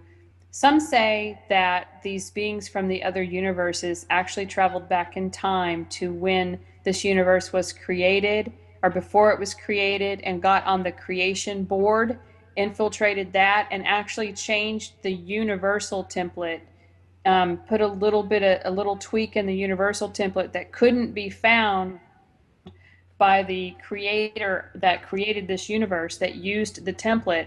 And so the creator of this universe didn't realize that the template was messed up. And then all of a sudden, things just started going wrong, and all future timelines led to destruction. And then that's when the call was recently put out for creators outside of this universe to come and look at the template and see what was going on, and they found that it's not just on Earth. That some of us thought it was just on Earth and that we could come here and fix Earth and everything would be fine, but come to find out they've time traveled to back to the creation of the universe. Yes, they did, and that's how Maldak Tiamat was destroyed. This this diluted, dirty template was used on Tiamat to destroy it, and on Maldek, and Mars was hit. Mars has even a worse frequency than Earth does in this template, this damaged template that's been tampered with. So it's on a few planets here in this Milky Way galaxy, and it's been discovered elsewhere as well. So that's quite true. So it's not a universal template, it's a planetary template.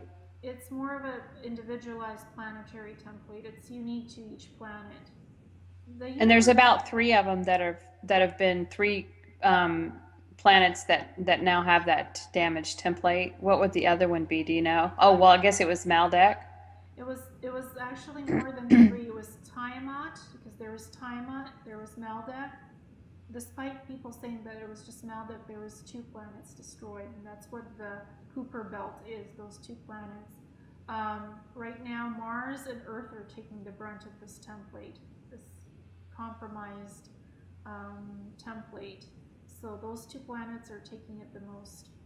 So are we going to how are we going to be involved in Mars, or are we going to leave that to to somebody else?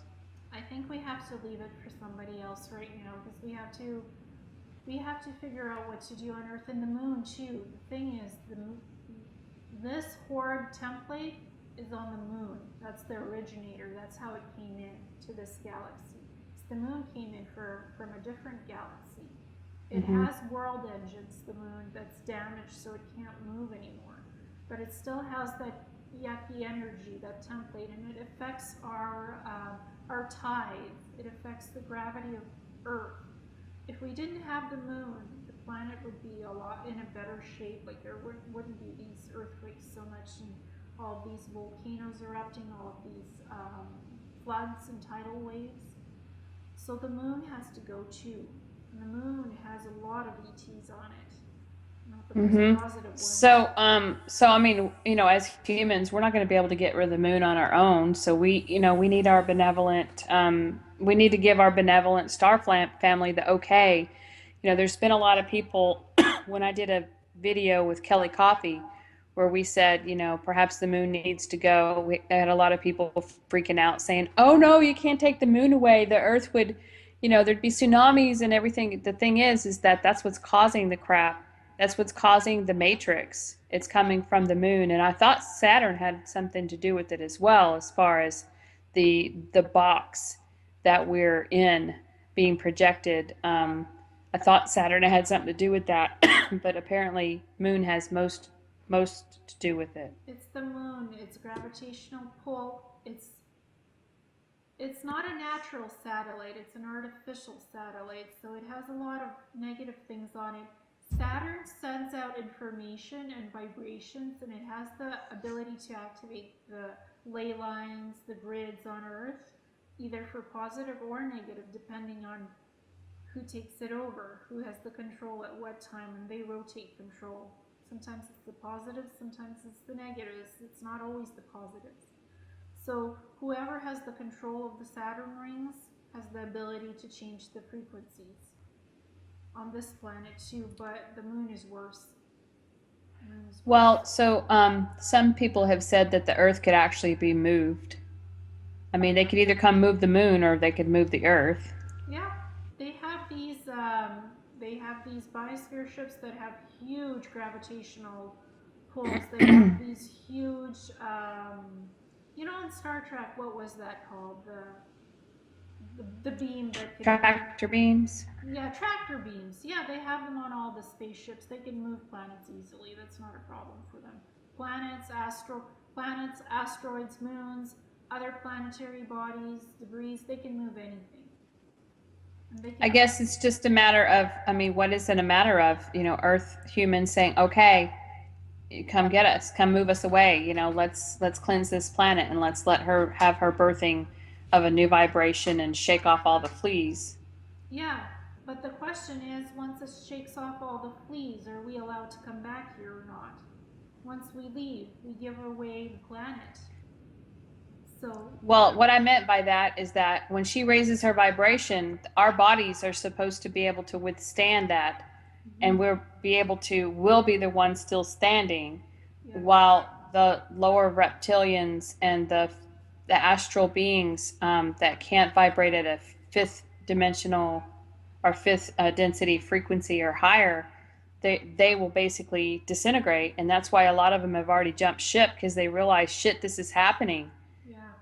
And so that's always been my understanding, but I mean, I haven't seen the Akashic records myself. It's what feels right to me. What, and also the plan has changed many times. Yes. The plan changes. Like the plans for disclosure change every 5 minutes. The plans for ascension change every 5 minutes. The plan for the event changes every 5 minutes. So it's hard to say at this point. The hope is that the reptilians, the greys, will poof out, and any other negatives will poof out. But the way this is going, anything can happen. It's a wild card, this ascension game. It's a wild card. The funny thing is it's us up there on the councils making the decisions every 5 minutes, and we don't even know what's going on here. Yeah, exactly. And I've joined them for some of their meetings, and it's long meetings, and it's like it's strategies, it's logistics. They measure timelines, and I've been invited to see how the measurements are going. At one point, it was 80% economic collapse. Now it doesn't look like there might be a collapse anymore because they've made some agreement to reboot the money system. So Well, and if you think about it, we at N5D have always said everything's going to have to collapse before it can be rebuilt. But who's going to rebuild it? I mean, if it collapses, we have a 50-50 chance that Illuminati is going to try to rebuild it. And then here we are struggling with our 3D bodies being sick and poisoned. We're going to try to rebuild it. Well, how is that going to work? So why don't we, I've always said, like just recently, why don't we just not have a collapse and give everybody all the money that they could ever use, and then raise the consciousness and raise our vibration and move out of it that way to where we're not struggling and we're not sick and we don't need money because we have everything we need. I think it's looking like it's going to be that way. They're not going to collapse the money system because it would take too much to put something in it, something else in, and they're going to revamp the money system. So give us some tax breaks, give us some debt breaks, hopefully give us some breathing room. And the key is these technologies, the replicators, the clean energy source technology, the healing technology, crystal stuff. That's what's going to make our lives easier. It's going to make the money go away too eventually. Because once you have that technology, you have paradise. Why would you need money? Exactly, because we don't. Nobody else needs money. No. So we've got about a few minutes left. I've kept you almost 2 hours It's now. okay. I have the Um, time. Cache technology. There's now information coming out that cache technology is not what it's all wrapped up to be, and that QEG technology is the best free energy technology, and that cache has government or CIA people infiltrated on his board, and he knows about it. So why is he in? I mean, there's all kinds of information coming out, and now just like in spiritual and metaphysical circles, everybody's bashing each other, and I'm sitting back here. I've had an offer to bring somebody on that wants to out the cache technology, and then on the other hand, I have somebody close who's actually working with the cache technology, and I'm sitting here going, I don't care. Just somebody make a unit that can be replicated, manufactured, that you can power your house with or your car with, and let's get on with it. But what do you know about that? Cache technology is not really all it's cracked up to be. I downloaded their schematics. My father is an electrical engineer. We looked at this and it's like it's not powerful enough to power a house on those schematics. It's not. It's not. It doesn't have enough energy to do that. Well, It's all it does is increase the efficiency of your house with your existing electric company. It reduces your electric bill. But we need something that's freestanding. it's free. It needs to be freestanding, and cache technology is not freestanding. I didn't. I was going to build one of these units. My father was like, "Yeah, I can build this, but you're going to save a few pennies, but not a lot of money. We're not doing this." And it takes time to build this. It takes time to test it. We both looked at the schematics. I had some. My father is a very good electrical engineer. This man builds stuff. He builds machines that bend metal. That he builds computer systems. So he's like, this is not good enough. It needs to be freestanding. I maybe the healing applications of the Kesh pens, those are good. Actually, I've heard a lot of good stuff about those, but not the unit that would power your house or your car. It's a good idea, and it's inspiring people to build similar units. So the idea, the message is good. The actual, putting this out, this technology, not so good. Well, I mean, what if it's kind of like the Corey Good thing where if they know free energy is coming out, why don't they control it the way that they want to do it and slow and easy, so that we can still be plugged into the system and be paying an electric bill, whether Yeah, it's just not enough, not as much as we used to. yeah. And my dad said it would save us pennies. It wouldn't save us a huge lot of money. So that's why it wasn't worth doing it, building this unit, because it wouldn't be self-sustaining itself. It's not self-sustainable. That's the thing. Cash has good ideas. He's a dreamer. He's a realist too. It's a good idea, and he sent out a message to the governments. Look, we're here to remind you we had a deal. You have to disclose and give free energy. That's what it's about, really. That was the message with this little device coming out. The device itself is not that good, but the message behind it is Mm-hmm. powerful. It's the message Yes. itself. Well, and if Cash can at least get his units shipped to the United States finally, then it opens the channel for other people to be able to manufacture and ship within the United States, within Canada, and other countries without being stopped at the border and shut down. Exactly, to give you a chance to test trial this unit to see what it really does and how it works.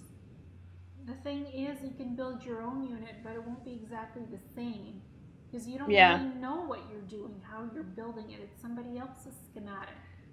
What about the units like QEG, where they're basically, from what I don't know a whole lot about it, taking the background energy and making it never ending. Some people are saying that energy is not free, that it comes from somewhere. Um, You ener- know, it yeah, has to come from somewhere. So when you're taking energy like that, are you depleting it from somewhere, or is it truly abundant everywhere? I think energy is abundant. It comes from zero point. You can always tap into the zero point and get your energy. You can always do that. Um, when we're using equipment, physical equipment, it takes time to grab more of that energy, to regenerate it, to power it more. Free energy takes less time to power anything. It does not need to be regenerated so much like what we have electrical right now. It takes time to get your electricity going again.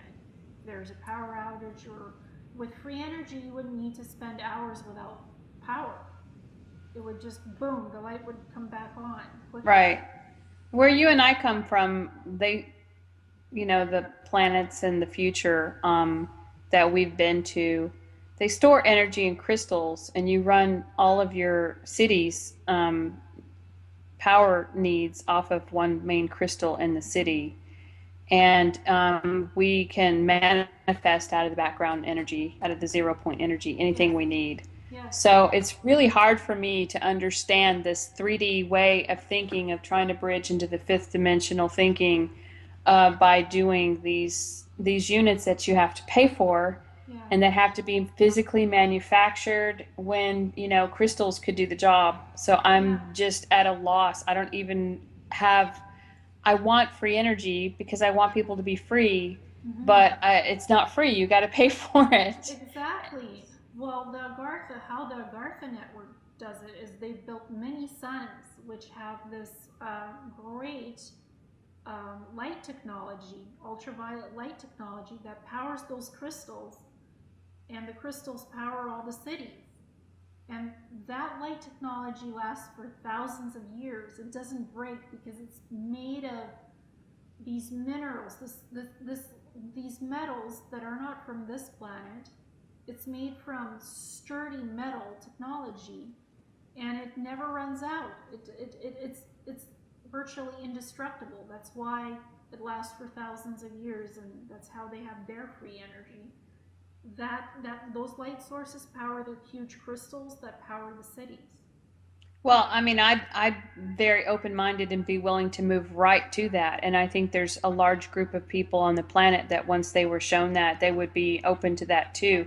So, with that being said, I mean, it must be part of the control system to say, okay, we're gonna give them a little bit of free energy. We're gonna give them a little bit of let's change the cars over running on salt water. I don't want my car to run on salt water. I want my personal spacecraft that I can drive around and cloak Well, it if I have to keep if they want to still control the airway, I'll just cloak where they can't shoot me or anything. But this I'm ready to move personally into a very high fast change. And if people don't want to do that on the planet, if they're not ready for it, well, maybe they do need another 3D experience, yeah, because this in between is really it's ridiculous. It's working with third dimensional consciousness and technology. that's outdated. It's from the 19th century, the tech we're working with. What I've seen, and I've seen possibilities of the future, hover cars running on plasma engines. That's what the government wants to phase in. Oil will go, fuel will go. It needs to be more energy efficient because we can't continue polluting this planet. What, we have another 300-400 years we can go like this, but then it's too polluted and it's too far gone to terraform because they can terraform it now and clean it up while it's not too late. Go to plasma cars that hover. The cars will hover and fly. Hmm. Or even better, the anti-grav technology where it's based on fusion molecules and stuff. Hmm. Now, Kesh does have the Magrav Mm-hmm. technology, but I think he's just as frustrated as anybody else. So he's like, okay, if I can't even, we'll just try the free energy device, the kindergarten thing, and we'll see how that goes. And if that goes over, well, maybe then I could talk about my Magrav spaceships. Yeah, exactly. Well, we need the freedom of the disclosure, but have the government say these technologies exist, they've been around for a while, now it's time to implement them. And when that's said, boom, it opens up doorways. If everything is closed off, if everybody depends on fuel, gas, coal, um, what's going to change? Not Nothing. much. No. And money. I mean, nothing's going to change. You can't just change one thing and still rely on everything else. That's why we've been saying everything has to collapse before we can move forward. But why not just, instead of collapsing everything, let's just move into that new reality with our vibration to where I don't know what happened to the people that didn't come with us, but all I know is that I'm here now and I have my replicator and my spaceship and we're on Earth and we can see everybody finally, that's here. And they're scared shitless of us now because they know we can see them and they're going to start jumping ship or being, I don't know, turned into space dust or whatever. Exactly. It's empowerment of the species as a whole. Once you have these technologies, there's more free will, there's more opportunity to go where you want, do what you want, not be controlled by punching in the clock at your job, whatever that is, whether it's a personal business, whether you work for the public, the government, whatever. When you're not punching in the clock anymore, you're free to do what you want to do and live a qualitative life, a freedom. That's what we want. And Michael Tellinger came in on Cosmic Disclosure with this Ubuntu thing, which sounds amazing if enough of that could be done in the communities to make it self-sustainable. It would free us up so we wouldn't have to work so long hours every day, every week. Yes, yes, yes. We definitely don't need money. There's so many people that don't understand how we could make a transition into not having money. The best way, in my opinion, is just not to make a transition. Just one day we don't have money, then we'll figure it out. We'll figure it out. Well, I Yeah, don't want anybody to suffer, but no. I don't know. Or, Maybe, like I said before, to saturate the whole world with money and then to make it basically eventually worthless and figure out other ways of trading. or make money work smarter in that we're paid the amount of money we need to for less hours of doing work, do the quality work, but less of it, and get paid a little more to make it worthwhile for us to do this. And Hmm. to also have time for other important pursuits spiritually, to evolve as beings. So we're not constantly in the rat race of work, work, work, work, work, anxiety, stress, work, work, work, and every day the same old thing. Just Yeah, it's like Groundhog Day. exactly cut back on the stress, cut back on the anxiety, cut back on the work hours. Do quality work, but less of it, still get paid more for it. So you have the opportunity to pursue other needs and avenues that you're interested Hmm. in. Learning, expanding, growing as human beings, having that freedom. And That's taking back the planet and learning how to be a steward of the planet. All it is a lack of education and memory. People exactly, normally wouldn't do anything to the planet if they had uh, knowledge that the planet is a sentient being and they hadn't been programmed to not give a shit. exactly. Taking it back, cleaning up this planet, terraforming it so it's clean. No pollution, no gas, no fuel, no nothing like that. No dumping chemicals in the water that Hmm. we drink every day. No nuclear plant facilities, Mm-hmm. especially on oceans or on fault lines, which is all planned. I mean, that was planned. We didn't have a say in that. We didn't vote for that. The governments did that. Yeah, and having elders running the show instead of governments, having having the community self-police itself, not having huge governments do it for us and tell us how to do this in our own communities. And having the communities help raise the children and help educate them, and not just having one or two people responsible for a soul coming into the planet. I mean, kids should know right off the bat, who they are and why they're here from a very young age. Yes, exactly, and allowing kids to try different crafts, different jobs, different opportunities, um, instead of just being stuck in one job that they hate and that's not what they want to do. Allowing kids to go to school for free and not having to Yeah, pay thousands of dollars in loans and having a bad experience. Having the ability to switch majors without it costing you anything if you want to do that. To learn something different or to learn multiple things and enjoy that process. That's important too. yeah, we've got it.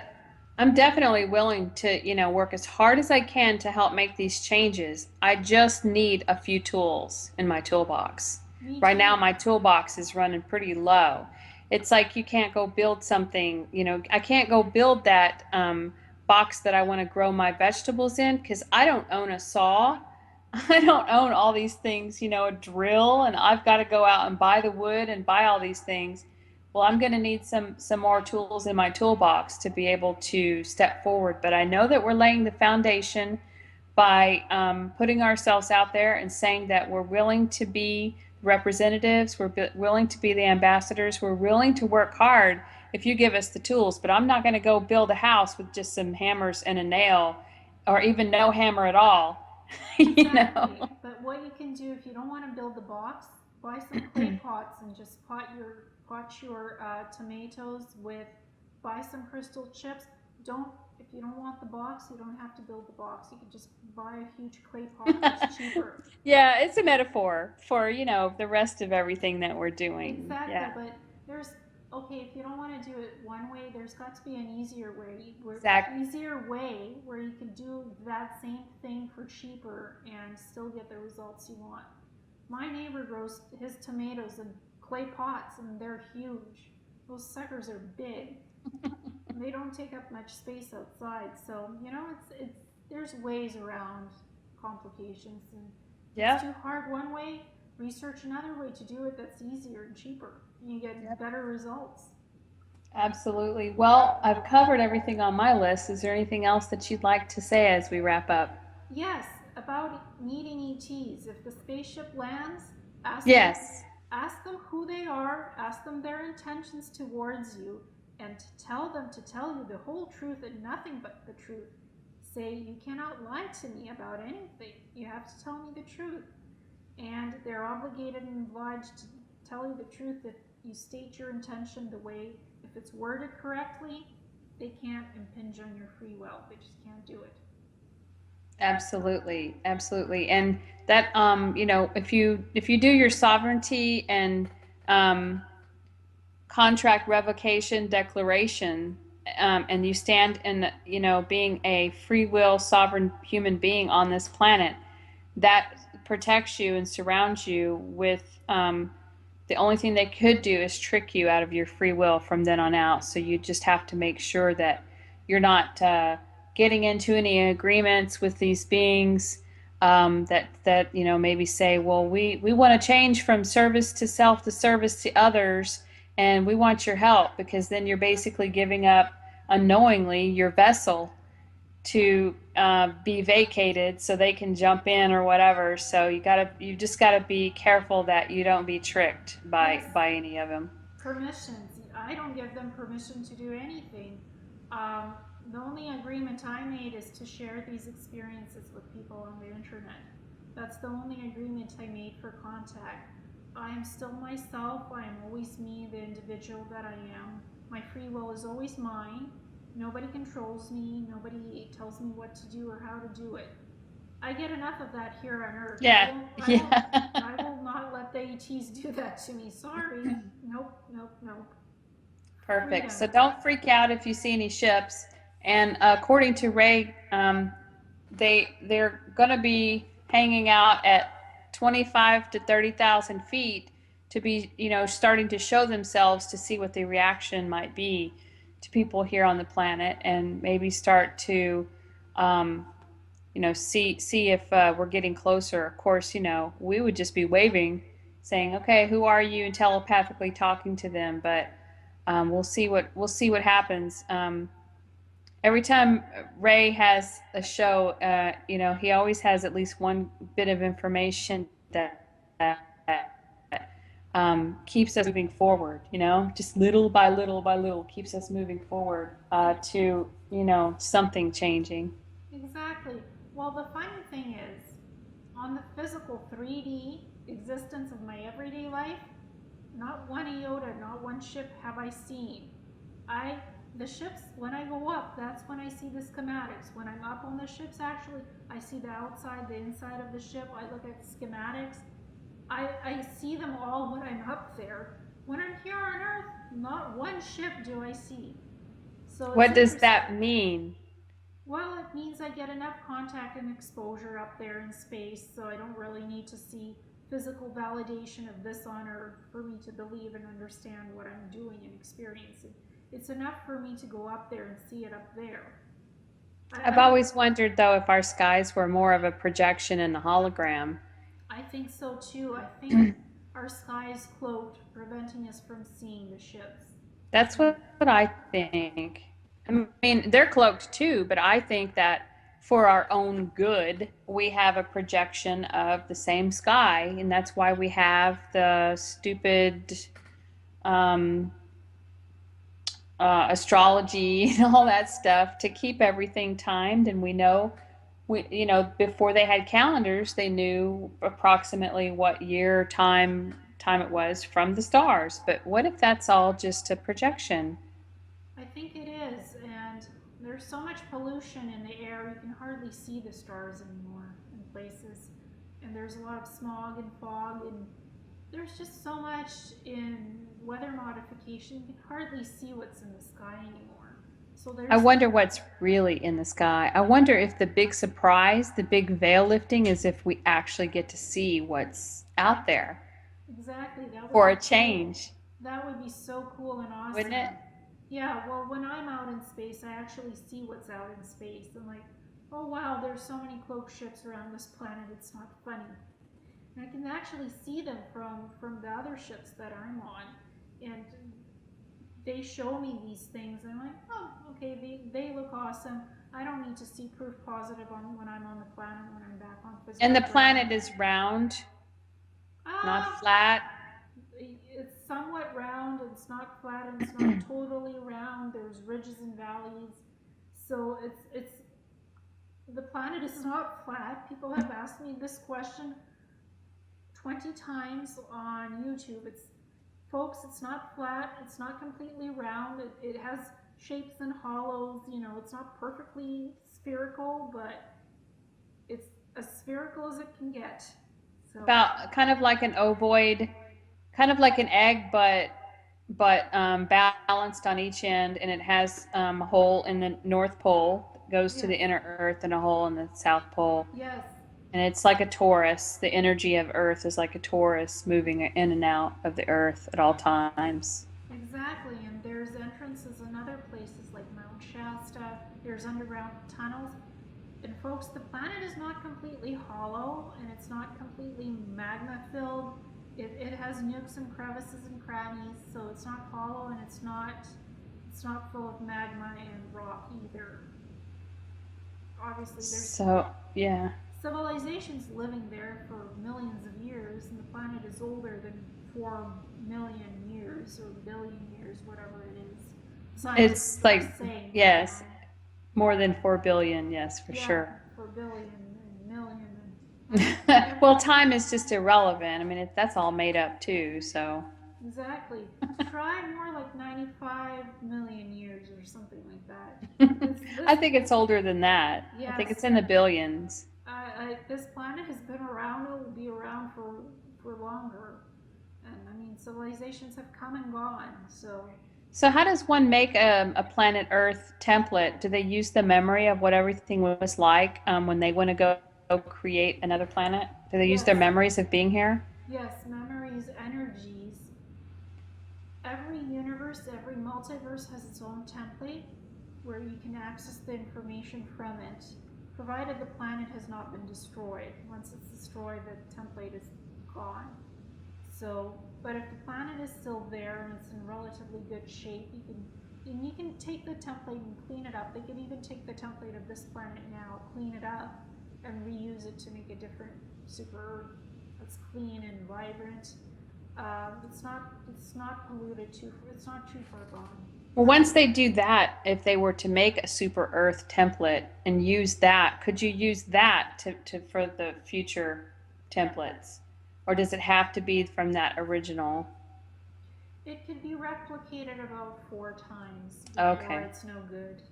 Because Okay. it's like cloning, it's not cloning, but you're still reproducing energies from their original source.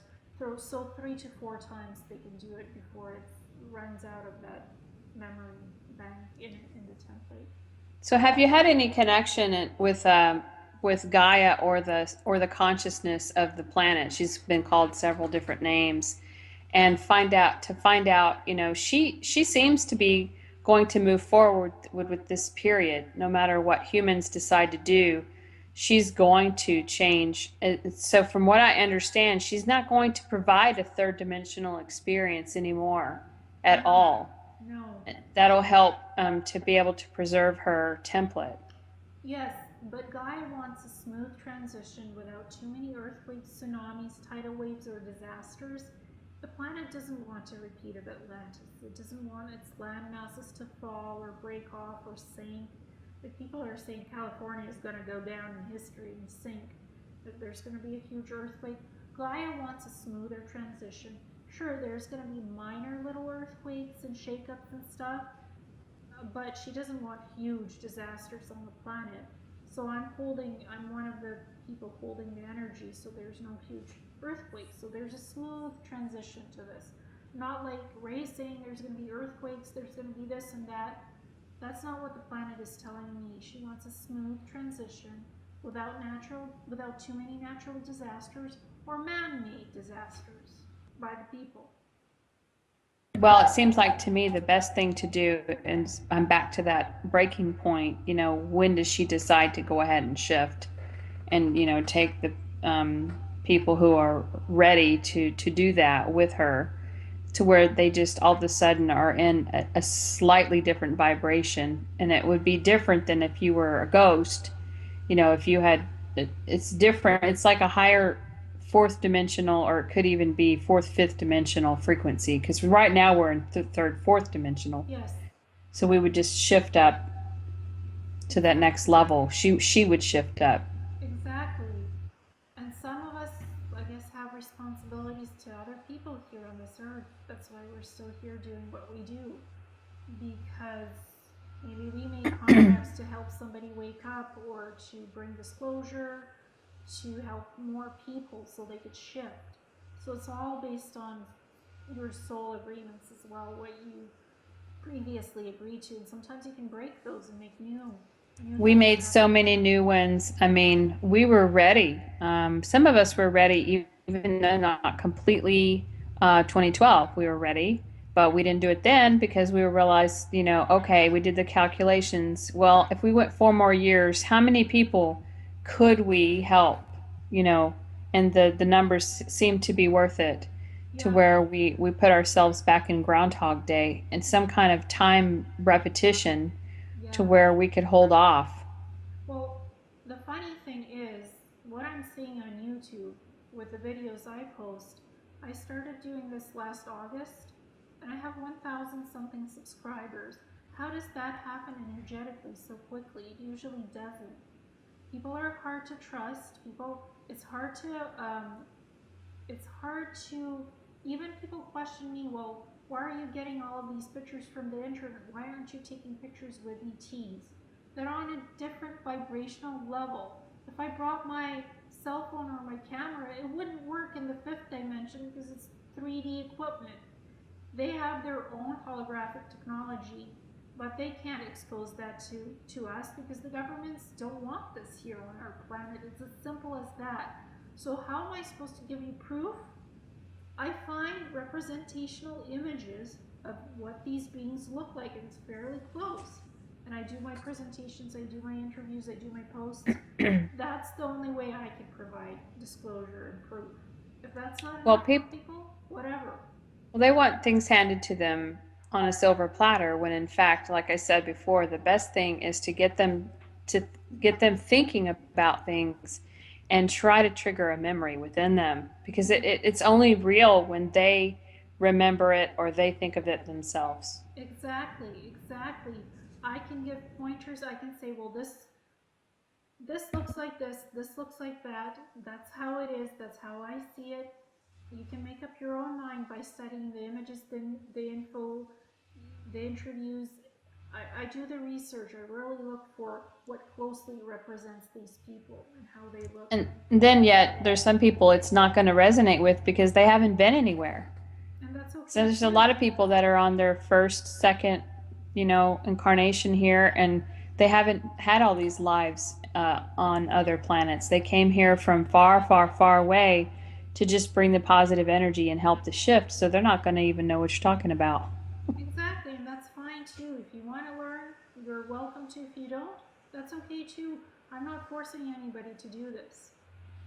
It's my Well, experience. I want to thank you so much for the pictures and all the things that you put on the internet and for spending time with me today, just hashing over very casually, our wants, what we want, how we see things, and how we're not happy with what's going on. Because every time we put our intentions out there like this, and many people, may agree with us, it sends the signal beep, beep, beep, beep, beep, to the people that are on the councils that, okay, they're starting to really get pissed off down there. We better kind of let's relook at this thing and see, and of course they're also meeting with Mother Earth and finding out when she might be ready as well. And it's all there's several things going on at once to try to orchestrate. It's beyond our comprehension right now, but I know I can feel that we can't keep this insanity up like this. So No, something's going to be happening soon. yes, it will. I think this disclosure is going to crack wide open in some respects.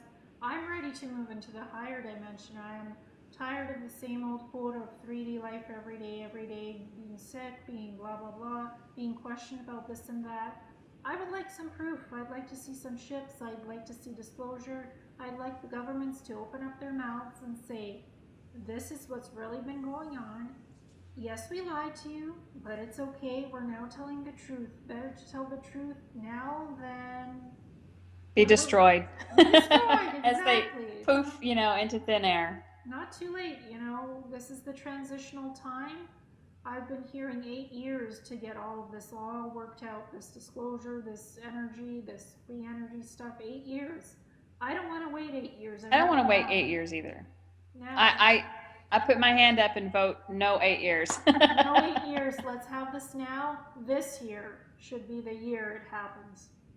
I'd be willing to go on television and, talk to people and explain from the very basics that I can. Although it has become very hard for me to have a basic conversation because you end up having to go back and explain the beginning of this and the beginning of this, and it just becomes, if you haven't been doing your work and digging into this yourself and reading things that make sense to you, for the whole bigger picture, it's just way overwhelming. So somebody else might have to do the basics, but I'll get on TV and do the best I can to. They just need to, we need control of the media. Yes, we do, and I've said in some of my interviews, I'm really, really willing to. You bust me over somewhere, you transport me over, and I'll stand up on that soapbox and I'll tell the truth. And if people say I'm lying, I'm not lying. I'm telling the truth. This is my life experience. This is what I do right now. If somebody told me 5 years that I'd be doing this, I'd say, "You're crazy. You're a mad hatter. That's not how my life is gonna be." But I wasn't awake. I didn't know. Now I'm awake. I'm in a different reality, in a different frequency, vibrational I am energy, too. and I don't want to go Yeah. back.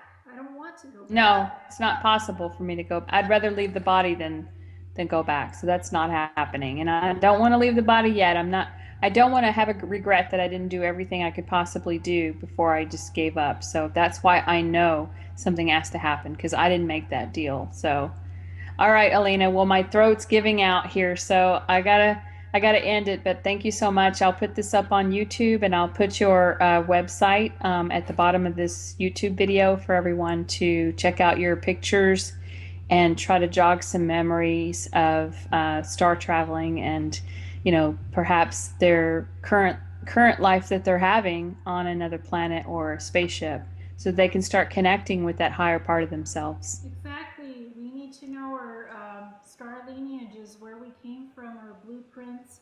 Let's get it activated. And this video could jog somebody's memory. I'm going to put it up too on YouTube. Awesome. All Thank right, you. Ileana, thank you so much for joining me. You too. Bye, Michelle. Bye.